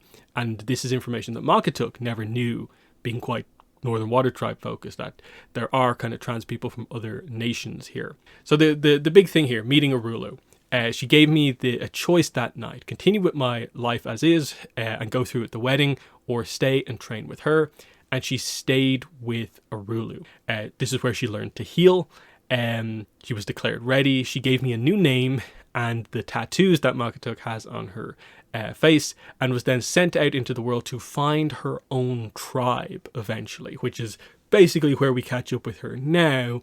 And the implication potentially from the book is a little bit of like, is kind of Team Avatar meant to be her quote-unquote tribe to a certain degree? But that is Makatuk's story. So what were your thoughts on this second kind of half of the story with Arulu? Yeah, I thought this was good. I thought, it's really good that she was able to find, a mentor that was able to sort of help her with this, whole transition. And I think that was really key, because that's something that, is very hard to do sort of alone. So I think that was a key point of her sort of figuring out, what they could do, what would happen going forward, and that eventually they got to the point where they were essentially confident enough to sort of go out on their own and sort of figure out what they're going to do going forward here. So I thought it takes a lot of bravery, it takes a lot of trust in oneself in order to do this, especially considering their upbringing and everything like that. So no, I thought this was a good way to sort of conclude their story in the show that is still ongoing, and that potentially this is her new group to be with. Mm-hmm. The very end of the chapter has some interesting stuff where they ask, like, why don't you maybe start a new life in the capital or one of the other nations? But she does highlight, no, she has a connection to her home. I can never leave. This is my home. This, she touches the ice, not the capital. So very much like we've been addressing here, the parts of the Northern Water Tribe that kind of are kind of true to the traditions is kind of where she's at home. So they both thank her for honoring them with her story. And then immediately Roku's just like, yep, straight into the water. So like no more need for any further discussion. He's just straight in there, and we go into the next chapter here. So yeah, Here and Not Here is the next chapter. And we start off with, okay, this kind of meditation process. And actually we do some interesting stuff here where we, first of all, before he can fully do the spiritual aspect of it, he has to address the blockage around water bending, which is, of course, guilt, and how kind of water connects to all of these kind of, in a way, deaths that happened in his life. So he gets pulled out of the water. He's really struggling with this. He's told, don't use firebending to warm yourself. And he's just his teeth are chattering and all this sort of stuff. Makatuk jumps in as well, comes straight back out. Close your eyes. And immediately when he does, he sees the loss. He sees Yasu carried away. He sees himself killing Ulo, basically. The fact that this led to Malaya's death in his mind as well. And then he's told to basically inhale, exhale. Basically the idea of the tide comes in, and you see what you feel guilty about, and then as the tide goes out, it goes away with it. And she kind of guides him through each of these ones, where Yasu goes away, Malaya goes away, Ulo goes away. And the idea is it's not that they're gone forever, but it's more kind of healthy that they can kind of come and go. Whereas it's just been always there this whole time with Roku, the constant guilt, whereas it doesn't need to be that way. And he thinks about this idea. There's a really cool kind of passage about the idea of firebenders concentrated on the inhale, airbenders focus on the exhale, whereas waterbenders focus on the inhale and exhale, kind of back and forth. And yeah, when he opens his eyes, he is in the serpent's throat. He is in the spirit world, basically, in this avatar vision. Really, really nice small chapter here, but I like that it just gets straight to the kind of core of his issues with waterbending and guilt and the water chakra, basically, type thing. But yeah, what are your thoughts on this chapter? Yeah, no, I really like this. I think it is short, but I think it holds the part really true to getting, and I think, we've been building up to this. So like, they've sort of already had a discussion, Roku Makatuk, about sort of like what his issue is. And even Roku, like he's pretty self-aware with the issue and what he feels about the water and how it deals with his brother and sort of just everything that's sort of happened here up to this point now and just sort of his, just sort of, wariness on being the avatar and not sort of being confident in what he knows or what's sort of happening around him. So, no, I thought this was a really good way to sort of lead Roku through this exercise. Like, I think you really sort of probably highlight sort of the training that Makatuk had from the shaman that they were working with, sort of trying to figure out their soul and their sort of spirit. So it feels like it's, a very good way to sort of, help the avatar sort of overcome his blocks and his trust issues and everything that he has with the water in order to sort of enter the spirit world and sort of continue on his path in his current journey to help him with connect with Karuk. Next, we go to A Speck of Dirt, which is back with Soz. And we get some interesting stuff here about Lombok Island, actually. He's been told that basically the clan has now declared their independence from the Fire Nation. And we just addressed kind of since the last book what the situation is. That the deal was that they're technically under the Fire Nation flag, but they're basically still independent. They got a quite good deal out of it because of all the kind of things that Sozin had to concede to make it up to Roku for what happened. But yeah, the Fire Nation still get a good deal here. They have access to the Lombok Island material and stuff like that. They have a naval base on the island overall. So all things are pretty good. But what's happened here, we find out, is that Amihan has taken over control of the clan. She is now the new chief and has basically taken all of the Fire Nation military and mining personnel captive and is threatening to execute them unless they get like official true independence. Now it's really interesting that this all happens like so quickly. Amihan again was one of the villains kind of from the first book. It was basically her and Ulo, the main kind of bad characters on the island. Airbender, of course.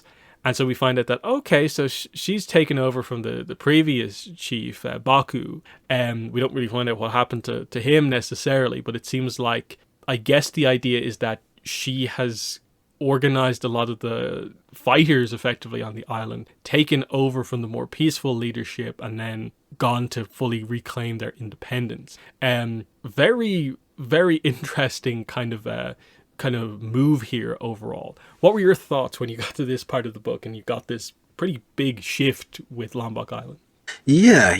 I mean, I don't know. I mean, one way, I mean, I guess, they were a pretty sort of like, already like independent island, for, many, many years already. So I don't know, I guess you could see them having sort of some hesitance, sort of like being under sort of like a banner of sorts, even if it was only in sort of like name only. But no, I could definitely see some elements, especially some of the more, I guess you could say extremist elements of the community sort of wanting something, more set in stone maybe, or just not having any sort of like presence of outsiders on there. I mean, that was sort of like their whole thing, right? Like they just wanted to be left alone and sort of did considering most people's point of view, sort of like the worst thing to keep themselves sort of isolated. So I guess if there's enough of them, you could see them sort of going this sort of route here. So yeah, it definitely feels like it's something that feels pretty extreme, but I don't know. Maybe it's also just sort of a way of setting up things so that they're more cleaner in the future as well, just because of how we know things eventually sort of play out.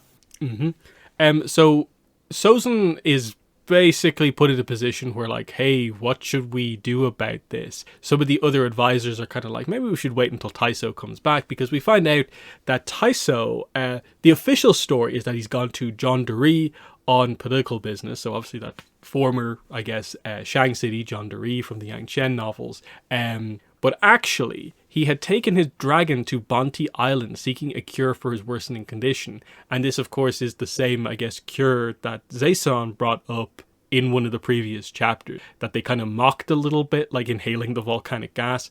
He's going to do that. That's how desperate he actually is. Also, I think this is the first mention of Taiso having a dragon, so that's kind of interesting. But yeah, he's like, no, I've been put in charge. But from his inner dialogue, you get the idea. He had been told by Taiso not to basically make any important decisions at all. This is definitely an important decision.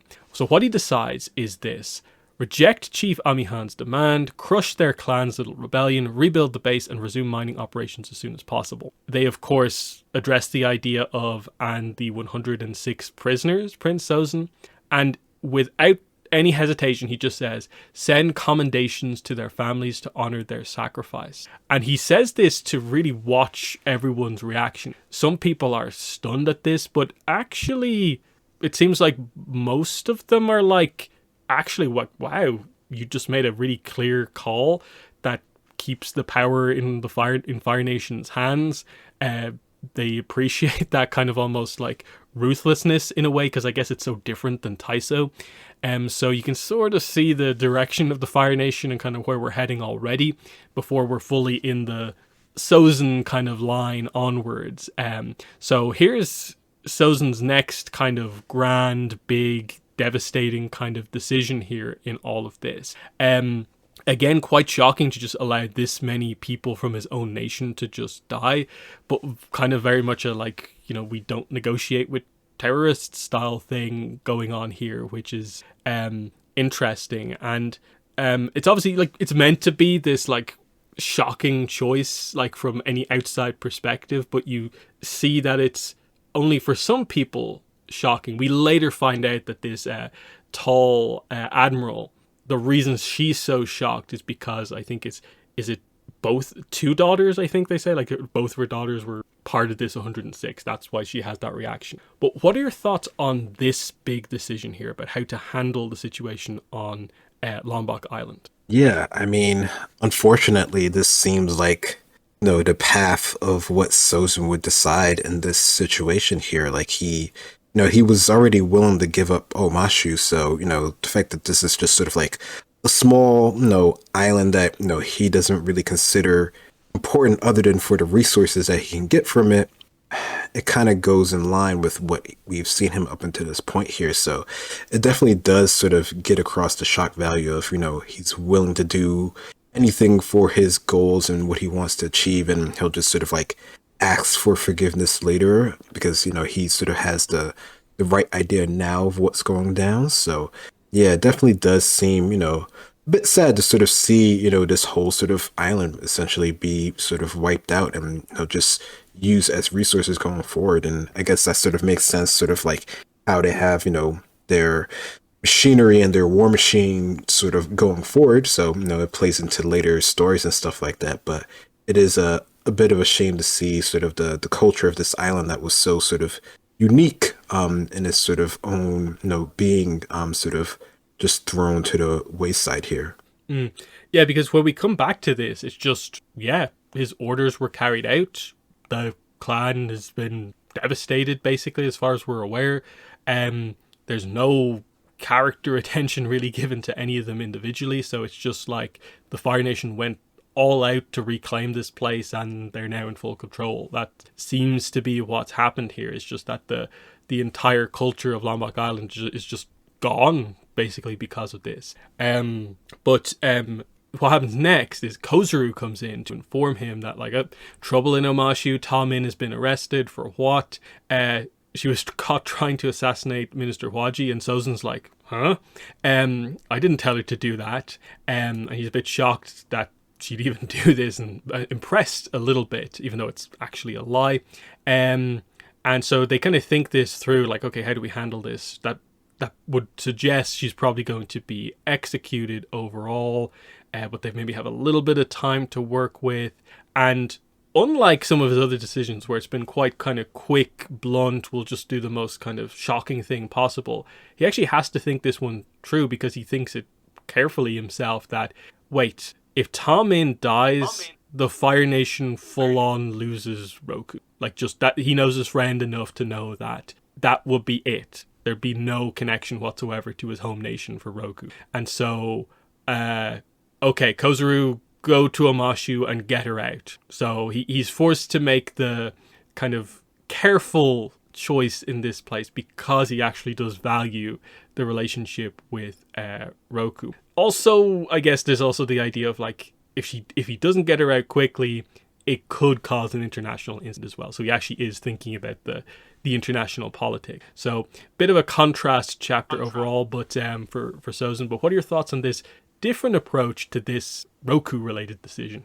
Yeah, no, and that's the reason. Like, if it didn't factor Roku in any sort of way, I think we could probably assume that he would take sort of the harsher route in this situation here because, it would be too much sort of effort. Like, he can see all the sort of like ramifications of the situation. Like, I don't think he necessarily would have just like left her there or left, another random person there, but he probably would have had them sort of taken out through other sort of means here. So he definitely understands sort of the position that he has with Roku's, a bit sort of strained, a bit sort of tenuous. Like, he can see that sort of, Roku and what Taiso is doing, maybe it's not particularly working, even though it worked on Sozin. Like, he understands enough of what Taiso, his father, is doing that, it worked with him and his sister.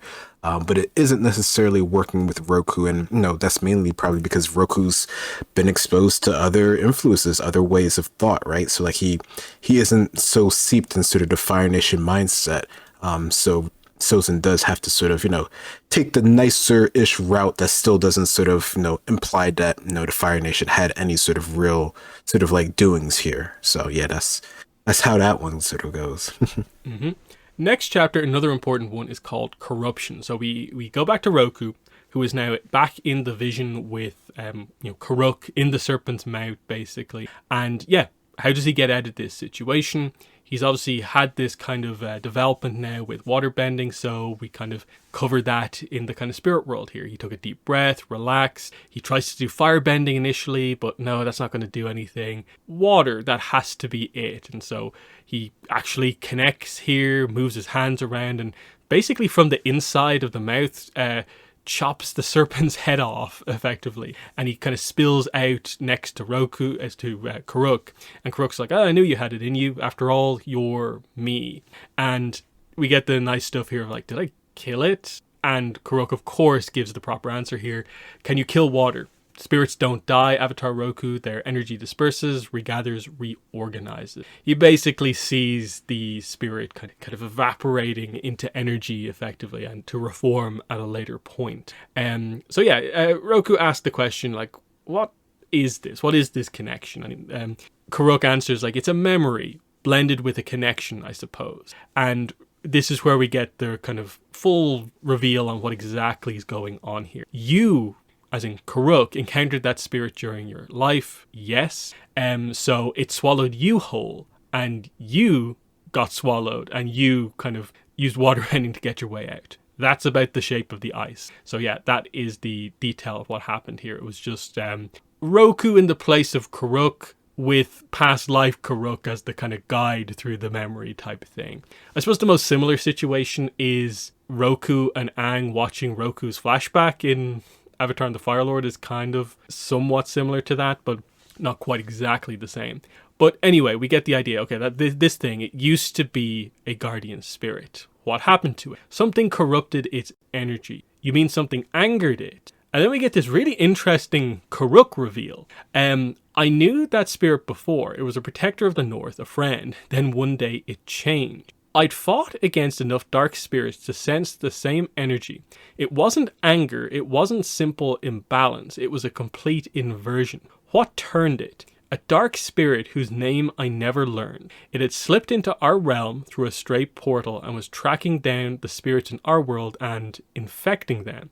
At least that might be the best way to put it. This is a kind of huge reveal because it adds a lot of extra context to the Karuk information we got from Shadow of Kyoshi, which was that we thought he had basically just faced dark spirits that were angered by like Yang Chen's deals with spirits kind of failing as time went on. Here we actually highlight that, okay, that might have happened in a couple of instances, but actually it seems like quite a lot of the spirits he had to fight against were these very purposeful things done by this separate individual dark spirit that seems to have the ability to purposefully just instantly turn spirits dark. And he never was able to encounter or I guess defeat, figure out what's going on with this dark spirit. And the idea is that like this isn't really a spirit that I guess, or something that will be resolved in any like future Karuk material. That seems like this would have to be something that either Roku, Aang, Korra, or Pavi deals with. And the book doesn't go into any further detail about this, but there's a theoretically named dark spirit that is capable of just turning spirits dark that we never knew about before. What are your thoughts on this kind of first section of this kind of Avatar past life connection review? Yeah, I mean, I like that it's sort of like a play out, sort of the memory is the way of like the vehicle for them connecting with each other in order for them to have sort of like this actual discussion of what sort of happened. So I think that's a good way to go about it. And it's sort of, I don't know, it's a nice idea to sort of have like the past Avatar sort of there in person to sort of lead them along this memory of what, you know, essentially themselves have already done. So that's a nice vehicle for that sort of situation. And then yeah, just understanding sort of the story here that there is maybe a bit more sort of direction to all of the sort of battles, the spirit battles that Karuk actually had while he was alive and being the Avatar. It definitely makes it a little bit more interesting. Like he actually had like essentially like a spirit villain that he had to deal with directly. Now, was that, you know, spirit sort of like influenced by things of Yang Chen maybe, or were they just sort of like, I don't know, some sort of like small embodiment of Vatu or something like that? We may never actually know, and it doesn't seem like he ever knew. So, you know, it definitely feels like that's, like you're saying, potential for, you know, future stories to come into there. I know. I wonder how much they're thinking about this part of the story in terms of future media and future projects. Like, would this something that we would already see in Seven Havens, or is this something that, if it ever happens, would be much later on down the line, or is this sort of like one of those small, sort of like small tidbit things? Because, you know, it doesn't seem like the spirit is still working in any of the other avatars' lifetimes that we know of, unless there's, you know, bigger plots behind the scenes that we don't know of.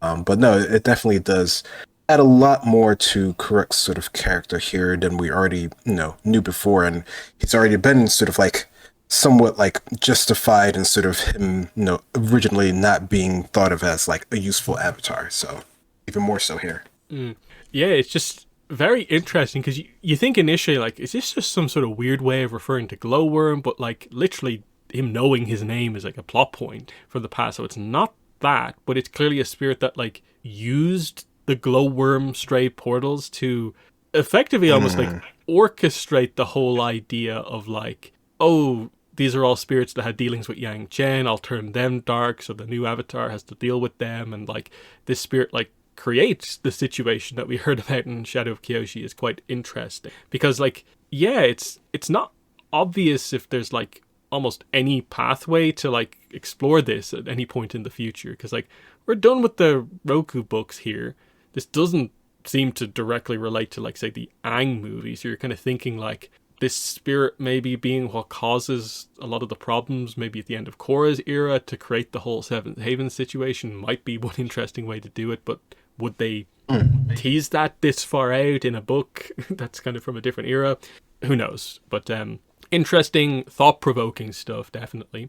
But we go on from here. So this is where Roku sort of makes the connection. This is why Karuk was trying to get this information across effectively. It's the idea of being aware that spiritual related stuff, like, that can flip people's, like, energy around. You can be corrupted by kind of spirit related stuff, and that, you know, you ask, like, did you rebalance the spirits? No, because despite all my powers, mastering the elements, the avatar state, manipulating spirit energy was beyond me. I never found anyone do it. The only way I could ever defeat them was to drive the dark spirit back into its own world through a portal and defeat it there.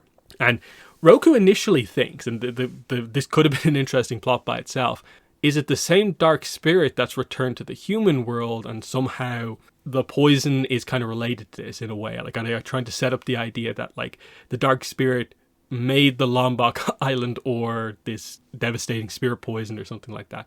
But that's not what they go for.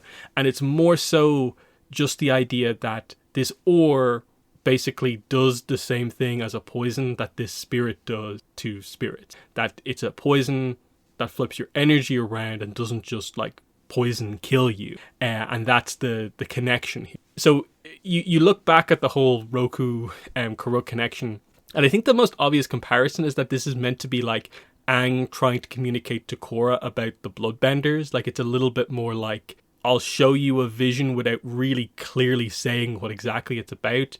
And then, by the end, it's like, it was a warning about bloodbenders. In this case, it's a warning about spirit corruption, not just a random poison. That's the actual takeaway here. It's not the clearest thing in the world. You can tell that maybe a little bit of stretching had to be done, but I actually think it works, reasonably well, especially because Karuk does come back in a more personal way to have a kind of arc with Roku more towards the end of the book. So there is like a kind of double kind of situation with the past lives. But what are your thoughts on that being the kind of main kind of takeaway from the overall connection? Just Roku truly learning the idea of like, okay, the illness is unnatural, and from what Karuk had to deal with, that effectively is what the poison is doing versus a spirit. What are your thoughts on this? Yeah, no, I think, I don't know, it kind of makes sense in my mind that like his past lives and his spirit would sort of like, like they can sense what's going on, but they're not able to sort of like, until, the Avatar has like the strongest of connections with their past lives or their true selves in order to like fully embrace the Avatar spirit. Everything gets a little bit sort of like murky in trying to communicate with the current Avatar. So it almost kind of makes sense to me, at least from everything that we've seen so far, that they wouldn't be able to have sort of like one-to-one, like, this is the problem, this is what's going on. So no, I like that, he was able to sort of like piece this together on his own, what was happening, how this is sort of like an aversion, how, it relates to past lives battles with the spirits, and how that can sort of be applied now, even if it isn't directly like, evil spirit coming into, the current realm here and sort of messing with things. Because that seems like that would be like a whole different type of story here. And we already know that there's a person involved with this, even if we're maybe a little bit unclear who that actual person is. So no, I thought this was cool to set this up. Mm-hmm. Yeah, and it's also the kind of more direct setup for spirit bending kind of coming up as well. And that like spirit bending would have solved all of Karuk's problems, but he never found someone who did it. He never learned it himself. And so Roku having this information to give to Makatoku, who has all the right skills to eventually get spirit bending, is the kind of takeaway as well.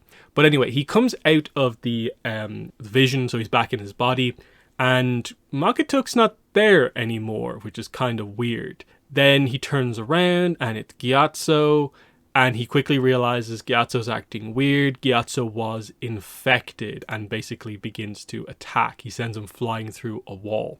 So you immediately have questions of just like, wait, but I thought that he was actually okay after the bite. Maybe it's just very slow acting. What exactly has happened here? Where's Makatoku gone? So this is another thing that maybe adds to the slight suspicion in that, like, why would you just go away when he's right there? So some crazy stuff has happened while this vision has been happening. And we're going to get Roku versus Gyatso. So this is quite interesting. But what are your thoughts on how this chapter ends with Roku coming out of the... Yeah, I mean, him coming out of the vision, I think, it feels like this would be like, he sort of understands what's going on. He knows what he can sort of do. But then he's sort of just like immediately is sort of like, assailed here with sort of like his, his best friend in sort of this situation that, he never would have really sort of expected. And I definitely thought, at the time, like, oh yeah, he's fine. There's nothing wrong with Gyatso or anything like that. Like they seem like they're in the clear, but clearly, something happened that we weren't sort of quite aware of, which just sort of makes the whole situation seem much more sort of tenuous with what's going on here and just sort of amps things up to the next level. Mm-hmm. Next chapter is a pretty quick one, but it is basically the fight between Roku and Gyatso. We basically highlight that, Gyatso has enhanced airbending because of the poison. So his attacks are basically like slicing air attack, which is kind of what Amihan was kind of using in the previous book. So like this is the style of airbending that most air nomads don't typically use, but he's doing it here because it's enhanced. Roku kind of dodges, evades. Eventually he gets slammed into the ice a bunch of times, but he uses this to his advantage, actually like forcing himself down even harder the next time out because the ice is cracking. So he goes straight through the ice, and Gyatso goes with him because it just full on explodes. But this time, of course, the idea is that Roku is prepared for the shock of the cold water. Gyatso isn't. And so this is why it's this very purposeful kind of thing here. But I think the main thing here is that, like, I think up until this point, it was just like theoretical that the poison enhanced bending. Now we have the confirmation that it actually does. But what are your thoughts on this chapter? Yeah, it definitely feels like it's enhancing, and it just sort of makes them a lot more sort of aggressive. I think, even if it wasn't sort of like so much more like extra, power or whatever, just the fact that it seemed like, Gyatso was doing attacks that he wouldn't normally necessarily do because he wasn't trained, as an air nomad to use his airbending in those specific ways. I mean, they are sort of, a peaceful nation at heart, right? So like compared to sort of the Lombok airbenders where their sort of, techniques are more geared for sort of attacking and stuff like that. Gyatso would, almost never really do that. Like, he's always trying to save all the animals and anything that they're sort of involved with, right? So it kind of makes sense that this would be sort of, so out of the norm. And even Roku, he notes that, like, he's sparred with Gyatso enough to know that this isn't how he would fight normally. So it definitely sort of, like, inverts and sort of enhances anything that sort of the person infected would normally do here. Mm-hmm. Next chapter is Wish You Were Here. So this is Ta Min being brought to her cell. She's kind of blindfolded and dragged down, but she can tell that she's basically being held in effectively Minister Hwaji's kind of private prison cell. So she's kind of aware that, like, okay, he's doing something a bit weird here. Like, this isn't like an Earth Kingdom prison. It's his personal one. So, like, what's going on here? Because she thought at the very least with Queen Guozun, she'd get like a fair trial, but nothing's happening here. She's not scheduled to be executed. She's just being kept down here completely on her own. There's no other prisoners whatsoever, so it's just extremely boring and isolating, and kind of knowing that there's no chance for her to get out and report the information to anyone. She's just trying to keep sane in all of this. So we get the idea that she mentally composes these letters to her family and friends, including one to Roku, which is kind of fun and has some kind of cute moments in it as well, highlighting what she calls the guards. Like, she calls them Pebble, Rock, Boulder, and Mountain based on how big they are, because they won't talk to her like at all. She kind of criticizes Sozin a little bit in all of this, and even warns Roku to stay away from any cute tribeswomen, kind of referencing their relationship. So just a fun one to just highlight that Ta Min is in a really bad spot, and only Sozin really knows that she's actually in this situation as well. So it's a pretty crazy situation, and I think Ta Min is probably convinced that Sozin's not going to get her out as well. So what are your thoughts on this one? Yeah. I mean, I'm not surprised that she thinks that, she might not be able to get out of this situation. And, it seems like she's almost sort of like resigned to the fact, but we do find out that she does sort of have an idea later on what to do. No, I think it's just like a nice small thing just to sort of like basically like recap where she's been at and what she's been doing up until this point. If you, happen to not be paying attention to her and what she's been doing on, which I don't know, I think what she's been doing has been pretty interesting. So, but yeah, I think it's cool just to get to see, I guess you have like self-reflective moment of, everything that's brought them to this point in time. Mm-hmm. This is also a chapter in the book which, if you read the Barnes & Noble exclusive edition and you saw the kind of deleted scene, this is a point where the final version of the book is quite different than the initial version of the book, where they'd actually planned to have like Otka's various different kind of names be different characters, at least one of them, and one of those characters would be in prison like next to Ta Min, so Ta Min would actually have someone to talk to. This is clearly a section where they chose to kind of cut down on this for like just for the sake of like not having that many characters. So it speaks to the idea that some of Otka's backstory was like split across multiple characters. Not entirely clear in what way that would have resolved itself, but it does at least solve one of the problems, which is that Tommen comes across as being quite like, I have no hope in this chapter. Whereas when she talks to that other prisoner, there's always a sense that like something could happen and they can escape together. Whereas it is quite sudden when we jump to the next Tommen chapter and she's just like, I have an escape plan all of a sudden after literally I might die of boredom in this chapter. So there's some interesting stuff here where like I would really like to know the full scope of what like the original plot was and how much more detail there really was. Some of this stuff is just you could tell they really cut out quite a bit of content, streamline it quite a bit. But do you have any thoughts on that based on some of that stuff that's in the extra chapter? Yeah, no, that's curious to wonder like what could have been like, could this have been more involved of a breakout of her coming out instead of like, dealing with other people? I mean, I don't know, the way that they do eventually do it doesn't bother me too much, but it does, this one on its own does read, rather doom and gloom, like not maybe like the worst thing ever, but just that like she's going to be here for quite a while until they can really sort of figure out what to do with her. So I don't know. Yeah, I do wonder if they could have expanded more, because a lot of these chapters do seem kind of short. Some of the short ones I don't actually mind because they're just sort of getting to the next big thing. But yeah, some of the other ones do feel like there could have been more to them. Mm-hmm.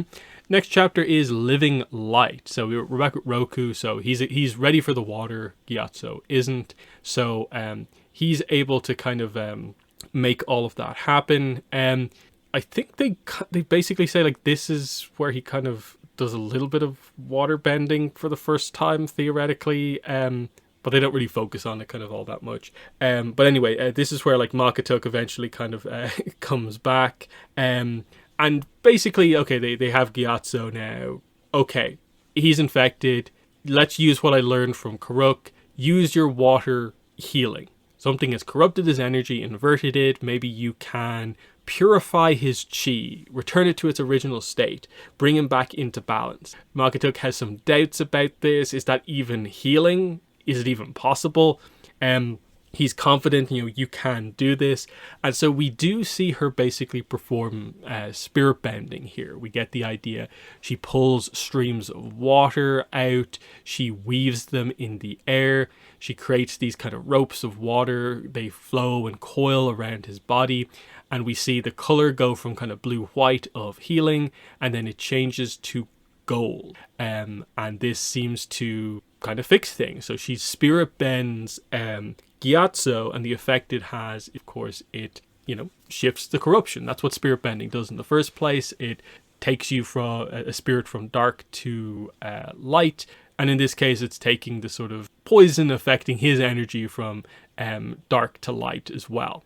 And so yeah, it seems like Gyatso's going to be okay, but they will go into some detail here to highlight that I guess the technique isn't complete. It was her first time using it, so it's not like permanent. They're not fully clear on if it's just because the poison is quite intense or just that it is early spirit bending. But either way, this is a successful way to stave off the effects of what's kind of going on here. Cool moment, because if you knew Makatuk, you knew kind of going into this that she was a spirit bender. And here's the kind of origin story of that. She has the correct combination of skills that actually healing is the most kind of directly related skill to it, but she's also super spiritual. So in a way, like Unalaq, she has a lot of the tools to get to spirit bending, with especially the advice from Roku here. So it comes together I think pretty nicely overall. But what are your thoughts on this spirit bending? Yeah, no, I thought this was really cool, and I didn't know, about the character like that. I probably read the bios and stuff like that, but I didn't recall it, when I was reading this. So I thought it was really cool just to get to see this sort of like early version of spirit bending. I mean, it fits the description of everything that we've seen so far. So, I was able to follow that pretty clearly, and I think anyone who's watched the show, Korra, will, get that pretty, clearly what they're sort of actually doing there. So I think they described the process really well. And yeah, I mean, with her sort of, skill in water bending in general and being sort of trained by, a shaman as well, it kind of makes sense that they would have the right sort of idea to do this sort of, I guess you could say, early version of spirit bending here in order to help Yasso here. So, no, I really liked it. So I thought this was. Next chapter is a river reversed. So here's the kind of aftermath of what directly happened. We see that using this for the first time, it completely drains Makatuk. So she has to go kind of straight to kind of sleep here to recover. While this happens, and Gyatso is also recovering, Roku has a lot of time to think. And interestingly, a lot of it goes to sort of like almost the coincidences, the convenience of the fact that like, oh, Makatuk was here during all these things and she helped us, but did it all come together a little bit too nicely? Should I have doubts about her and stuff like that? It's an interesting one. But she wakes up. How long was I out? Most of the night. And she explains kind of her process, having done the technique, what exactly happened. You were right about his chi. It wasn't simply off balance, it was completely inverted, like a river reversed, suddenly flowing in the opposite direction, which probably explains all the aggression. I did what I could, and to stick with the same metaphor, I believe I managed to reverse the river's course again and get it flowing back in its natural direction. In other words, I think your friend is going to be okay. This is also where we get to the idea of, I suppose, the more typical use of spirit bending, which is that they kind of talk about stuff that leads them to the idea of like, oh, Makatuk's like, oh, I knew spirits could turn dark, but I didn't know another entity could cause that change. And it clearly gives her the idea for like, could I help dark spirits with the technique that I just used here type thing. So they kind of set the stage for the main use that we know of the technique. So that's that. He also asks her, like, why were you gone when I woke up? And she just figured out that, like, because I didn't see you in the spirit world, I just went out to do the kind of stuff that we need to do to survive here. So I just left out to get supplies, basically. And it was just like a coincidence that she happened to not be there, basically. So it's a bit of a weird one, but it seems like a normal enough kind of situation here. Then she suddenly has a kind of shock moment where she thinks of like, wait, the mysterious boot print from before. And then she just bolts off into the wilderness, kind of thinking that like, no, like we can kind of do this here now.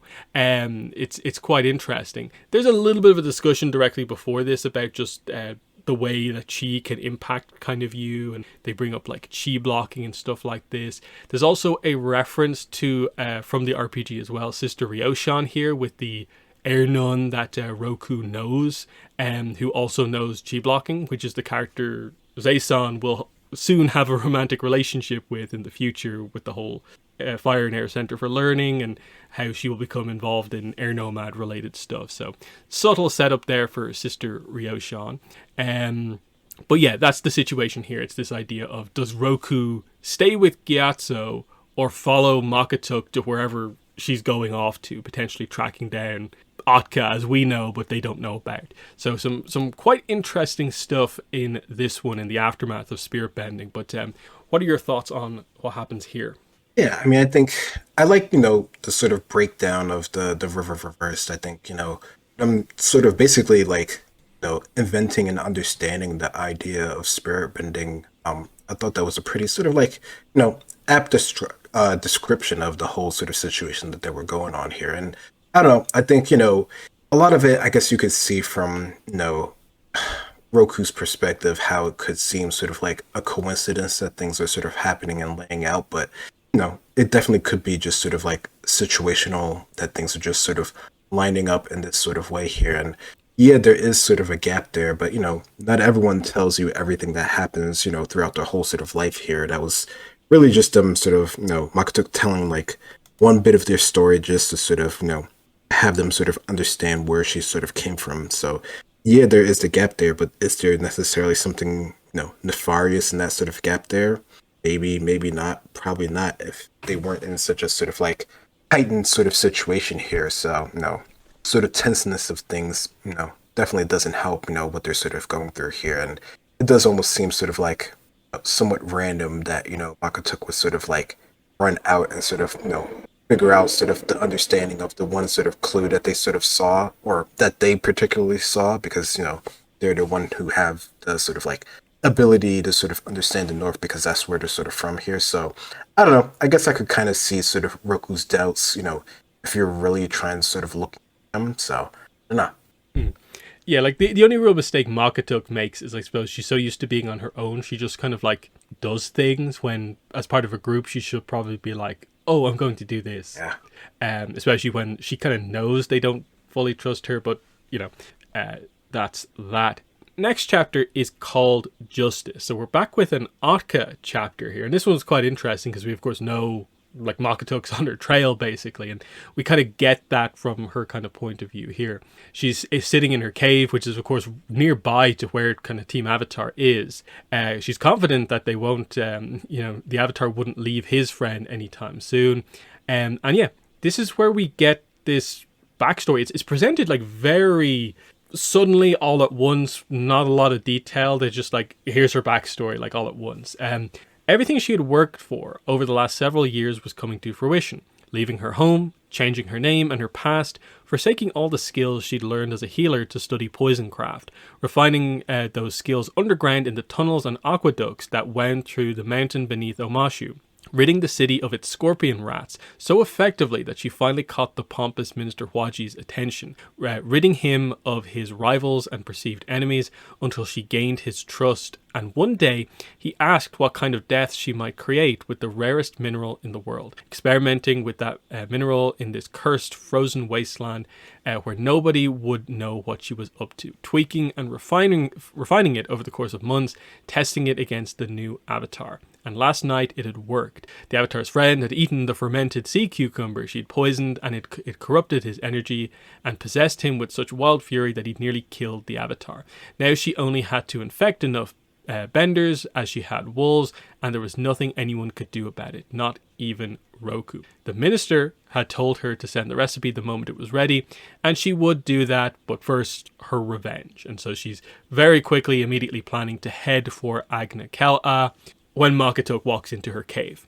But first, let's talk about the backstory here, because there's maybe one more time in the book where they reference this, and it's like basically in the final confrontation, but like they do sort of just drop the whole backstory here all at once, and it does feel like I want more than this. I felt like I needed more than this.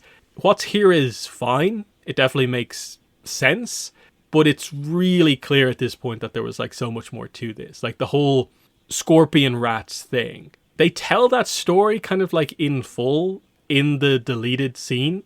And it's kind of interesting, but they don't give the full context for it here.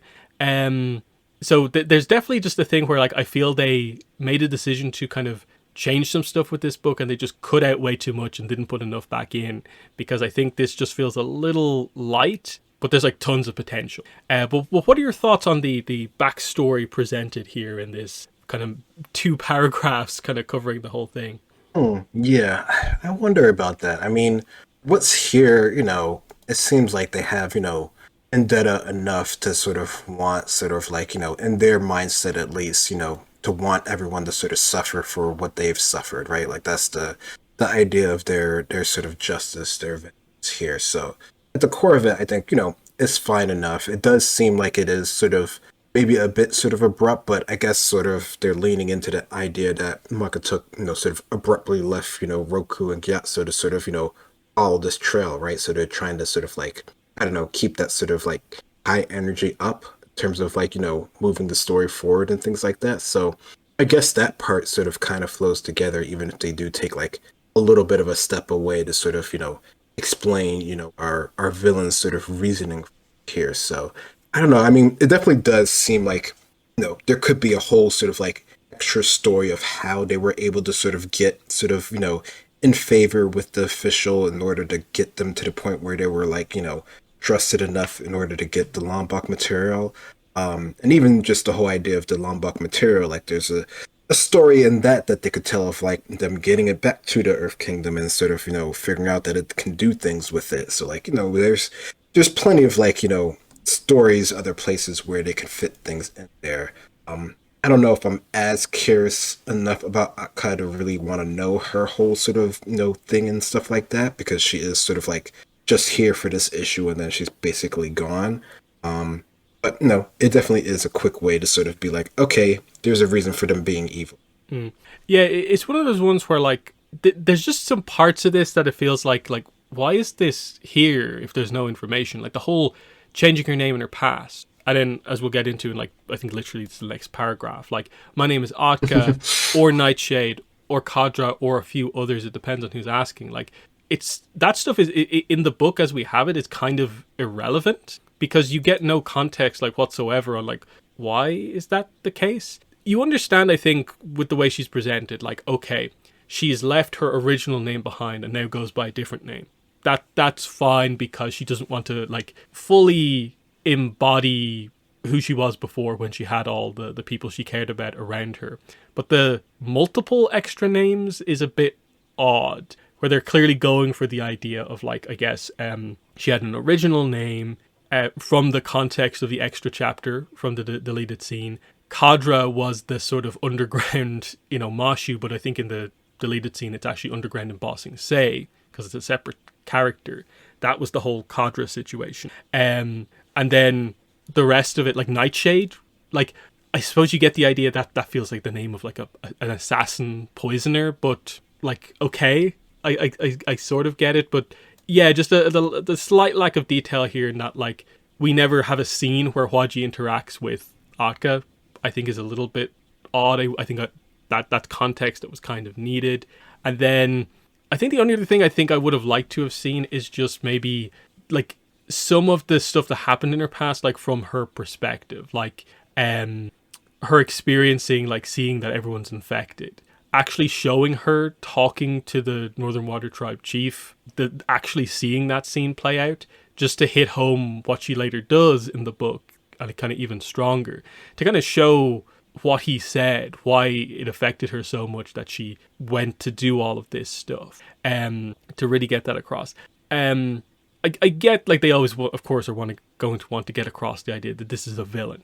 This is a villain you're not meant to maybe feel intense sympathy for, but they're clearly already have told you that you're meant to be sympathetic to a certain degree for the character.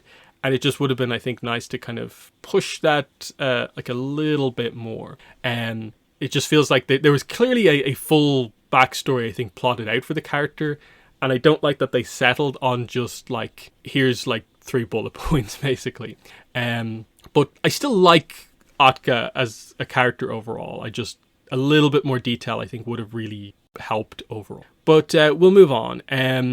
So yeah, Magatuk walks into the room, and yeah, we just kind of highlight the whole situation here. Who am I? Yeah, my name is Atka, Nightshade, Kadra, a few others. This is where Magatuk realizes, wait, you were in the encampment with us that night, Roku and Gyatso arrived. So they kind of inadvertently kind of knew each other before this. You've been the one, like, doing all of this. I meant to poison you as well, but apparently you're the only person in the Northern Water Tribe who doesn't enjoy the taste of fermented sea cucumber. So this is where Magatuk figures out, oh, so Gyatso wasn't infected by the bite of the wolf, and Atka's actually like, I wish that's how it could spread, but that's not actually how it worked. So why? My village. And then, okay, we get the reveal that, oh, the story that you told was true. So we actually already know the backstory of, like, why she does this, why these motivations are. That random character who spoke in that earlier scene was actually the villain telling her true backstory very, very clearly. So yeah, so this is about revenge. No, it's about justice. And then Magatuk goes to fight and attack, but Atka reveals that she's actually an earthbender and basically hides herself behind the wall, basically, with perfect timing as Roku walks into the room, and all he sees is Magatuk in a room with all the evidence of the poisoning. And so he immediately is like, it was you all of this time. And he basically just immediately, like, knocks Magatuk out after, like, a brief kind of minor fight, basically. She then reveals herself from the stone wall and basically uses earthbending to kind of plant them both, like, in the ground in kind of slightly different ways. So it's just like she's got the advantage. She's locked them in place. They're going to slowly die here as she heads off to go about her revenge in Agna Kal'a. So things have slightly changed. She didn't expect this to happen, but it's worked out very well for her. So pretty action-packed once we kind of get going in this chapter. But What are your thoughts on these turn of events? Yeah, I mean, this feels like so typical that, like, of course, you just happen to be a second late and you miss sort of the initial confrontation, and this is where I guess because Roku hesitated just that little bit on what to do, to follow or to stay with Yatsu, that he missed the whole sort of conversation of who was really there, and I guess missing that sort of context, you can see why you know Roku would just sort of like go all in, and he feels rather betrayed. So and him being the Avatar, of course, having access to multiple elements and just sort of being the aggressor in the situation, is able to unfortunately put Makatuk down pretty quickly here, which just leaves him open to be sneaked attack again by a Earthbender. So this is just sort of unfortunate with Roku and sort of his ways of dealing with things, and just sort of just puts them both in sort of a bad situation here. And I think, I guess it kind of makes sense that, Akka would sort of want them to sort of like suffer for everything that sort of happened. That seems to be their sort of thing, and sort of slow acting poisons and stuff like that. So I guess it kind of makes sense that they wouldn't sort of like immediately try to like take them out in the moment right there. And then there's also, I think, the context of like she knows about the Avatar state, and so like if Yeah. she tried to full on kill Roku, that might happen, and I guess that would imply she maybe knows about the emotional aspect. So if she tried to kill Magatuk, it would probably trigger Roku as well, and they've already set that up, so that's kind of nice as well. But yeah, overall, a pretty nice chapter as we properly kick into gear. Like the fall of Agna Kella is kind of on the verge of happening if they can't kind of get going again. So as we go into the next chapter, A Flickering Flame, in a fun little moment here, we get Roku composing a mental letter to Ta Min, also basically being like, oh, I messed up, it was really bad, I can't believe I did all this stuff, I'm so bad, what's going on in Omashu?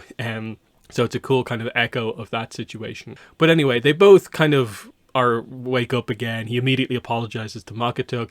Interestingly, she doesn't seem to hold a grudge like whatsoever. She's just like, okay, let's deal with this. I guess she maybe gets that she didn't communicate maybe well enough to explain all of this stuff. But we get the idea, okay, she's apparently an earthbender, and that's what happened here. It's a poison. They kind of piece it all together at this point.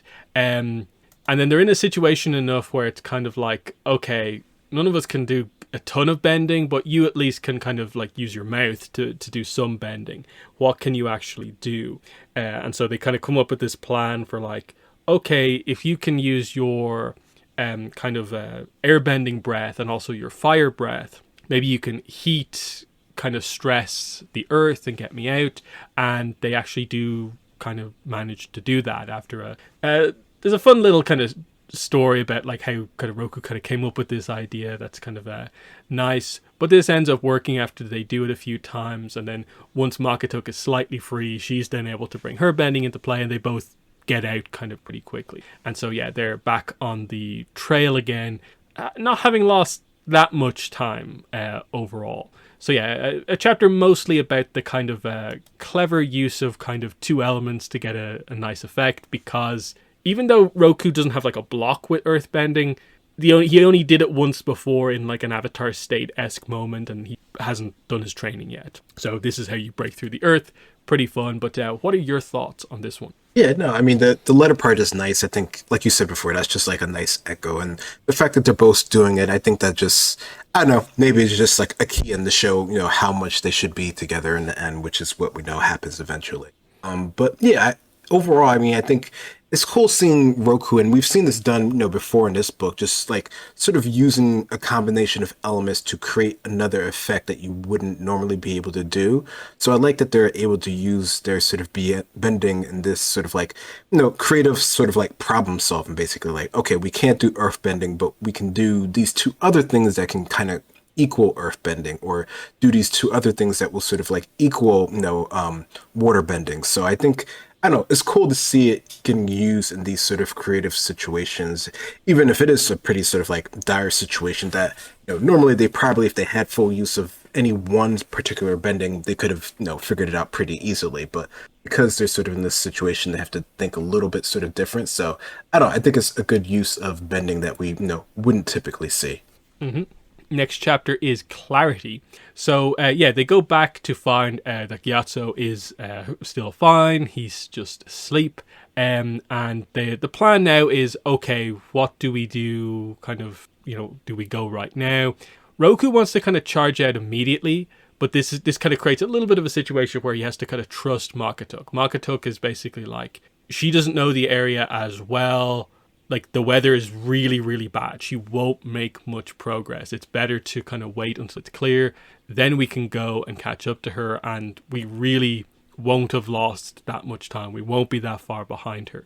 And so he trusts her after the kind of initial maybe lack of trust from previously, and we kind of move on from there.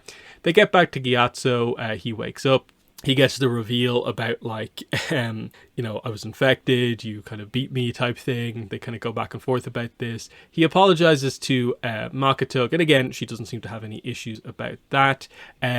He does acknowledge Gyatso that he has some lingering trust issues. He will give Sozin a chance when he goes back to the Fire Nation for the Fire and Air Center for Learning. And that's that whole situation. They kind of call Lola down, and this is where Roku makes the decision, I'm going ahead by myself. And so what he wants to happen is that Makatuk will take Gyatso back to Karuk's Point. Gyatso needs to rest up because he's still recovering from an injury, and now he's also recovering from like an illness as well. So he's very careful with Gyatso's health here. But we kind of go into a bit of the plot point here of like, is this Roku doing that classic hero thing, going it on his own without his friends, from his point of view for the sake of protecting his friends? And it's playing into the whole doubt arc with Roku of like, is he making the right choice here, or is this actually the correct choice? And they do a kind of half and half thing as we go forward. Overall correct, but maybe he gets to it via maybe the wrong exact approach. It's kind of interesting. But yeah, we find out he's going to use the little water bending he's learned to kind of make his way across the wilderness himself. He will go by himself to Agna Kela. And there's just a slight sense of there's a bit of an argument here kind of lingering between Roku and Gyatso. Again, a lot of it is because Gyatso is just worried about Roku. If he goes off on his own, something might happen. He's not in the right shape to kind of really make that happen. And they kind of, say their kind of goodbyes basically together at this point. It ends on, they kind of leave on a pretty good note kind of overall. As, he begins to make his way to Agna Kela. But there's some slight tension at the end here, even though there was a pretty nice makeup scene over the course of this chapter as well. But what are your thoughts on this one? Yeah, it's not like a full like rollback of their sort of relationship here, but yeah, you can definitely see that Roku is now he's trying to be protective of Gyatso, and I think for the most part, in my opinion, it kind of makes sense considering he was injured, and then he's also recovering from the poison, as well as just being out there in that sort of situation and being stressed and everything, it's not really helping Gyatso recover at all. So and I think you can understand Roku's need and willingness to sort of follow after Apka and sort of get the Agnikela and sort of tell them what's sort of happening, because that could be really horrible what could potentially happen, right? But I do like that he does have some assurance that weather here sort of won't make it any easier for the Earthbender that we know of now to sort of get all the way to the capital, especially if they're sort of using their sort of own bending to get through the storm, which is quite hard at this point. So it's nice that we sort of have this sort of like weather related sort of equalizer in terms of this situation, and the fact that Roku has a little bit of water bending under his belt now, so that's not necessarily something you would have seen happening this quickly, but he had to learn fast in order to get through the situation. So it's nice that he has this sort of like block unleashed, that he can actually use it in a little bit here. So no, I thought this was a good setup, with a lot of conversations here that sort of help things clear the air a little bit while still leaving a little bit more to be discussed later on as well. And then this is the last chapter we'll cover for this episode. It's Sorry Kozaru. So we're back with Ta Min, and this is where we go from like again the kind of complete on her own helplessness to she immediately has an escape plan going here, which is that she's acting unmoving. They're worried about her health, so she's going to force an interaction here. They talk about how like, oh, the minister sometimes forgets he has prisoners down here and we just have to get rid of the bodies. So they go in to kind of check. We highlight that she had made sure to kind of plan this out for when like the easiest to defeat kind of guards were on duty. And so when they come over, she activates her firebending on their lantern. And that causes a bit of a distraction, and then she uses some of her kind of hand-to-hand skills to kind of get advantage here, and just kind of basically manipulates them with the idea of like these two guards actually kind of are friends, and so they would actually try to protect each other's life. So when she threatens one of them, she's able to basically get out of the situation here. She takes their kind of uniforms out and kind of makes her way out. And this is where she's basically like intercepted by Kozaru, who is on the verge of breaking Ta Min out. So they kind of meet here right at the end, and basically Kozaru has cleared the way already. But Ta Min doesn't want to now be the captive of Kozaru because she now really heavily distrusts Sozin, and she knows 100% that Kozaru is completely loyal to Sozin. So we get the idea of like, okay, I need to get the Lombok material. They go there. Pretty quickly she gets it and kind of heads out, but makes sure to kind of block off the way so Kozaru can't come after her. This is where the title comes from. Sorry, Kozaru. But yeah, she wasn't interested in becoming someone else's prisoner. And then we get her just escaping from Minister Hwaji's kind of mansion via the Omashu kind of delivery system. There's a few other kind of bits and pieces that happen along the way. She tries to do her kind of classic thing where like she encounters someone, she tries to lie, naming someone, and just kind of it doesn't quite all go right. But yeah, she makes her way out because the delivery kind of cart is coming, and this is her on her way effectively at this point. Though there's still a sense where like she's now kind of completely on her own. Like, what is her kind of plan from this point on, given kind of what's happened? Like she has no obvious kind of connections anymore. So the idea is that pretty much the only thing left is that she knows the message didn't get to Roku, so I guess that's where she's going. But yeah, really cool action set piece for Ta Min here, where they don't just wait and have Kozaru get her out. She basically fully escapes by herself, gets a little bit of assistance from Kozaru, and then escapes from Kozaru. So it's quite impressive from Ta Min, including getting the material, which will come into play shortly. But what are your thoughts on this pretty important Ta Min chapter? Yeah, no, I think this was definitely a highlight for her. Like it shows her like ingenuity, her sort of planning, sort of her abilities, basically, everything that she's been trained. So she's been in Mashu basically to be sort of like, a spy essentially. She's able to use all of that to sort of manipulate the situation towards her advantage of getting out there. And like even the idea that she knows the officials in order to sort of speak the names that might potentially get her out there shows her sort of like overall preparedness. Unfortunately, she's been there a little bit too long, has forgotten some things, but still she's able to sort of engineer a situation in the sort of official sort of room in order to take the rock and sort of get out of there. So I don't know, I thought this was really cool. I think it really shows that she's not sort of like an helpless character, which, Avatar in general does really good of not, showing any character to be like completely sort of like, pointless or anything like that. So no, I thought this was really good. It shows her resourcefulness and that she can at least, help out herself in situations. Mm-hmm.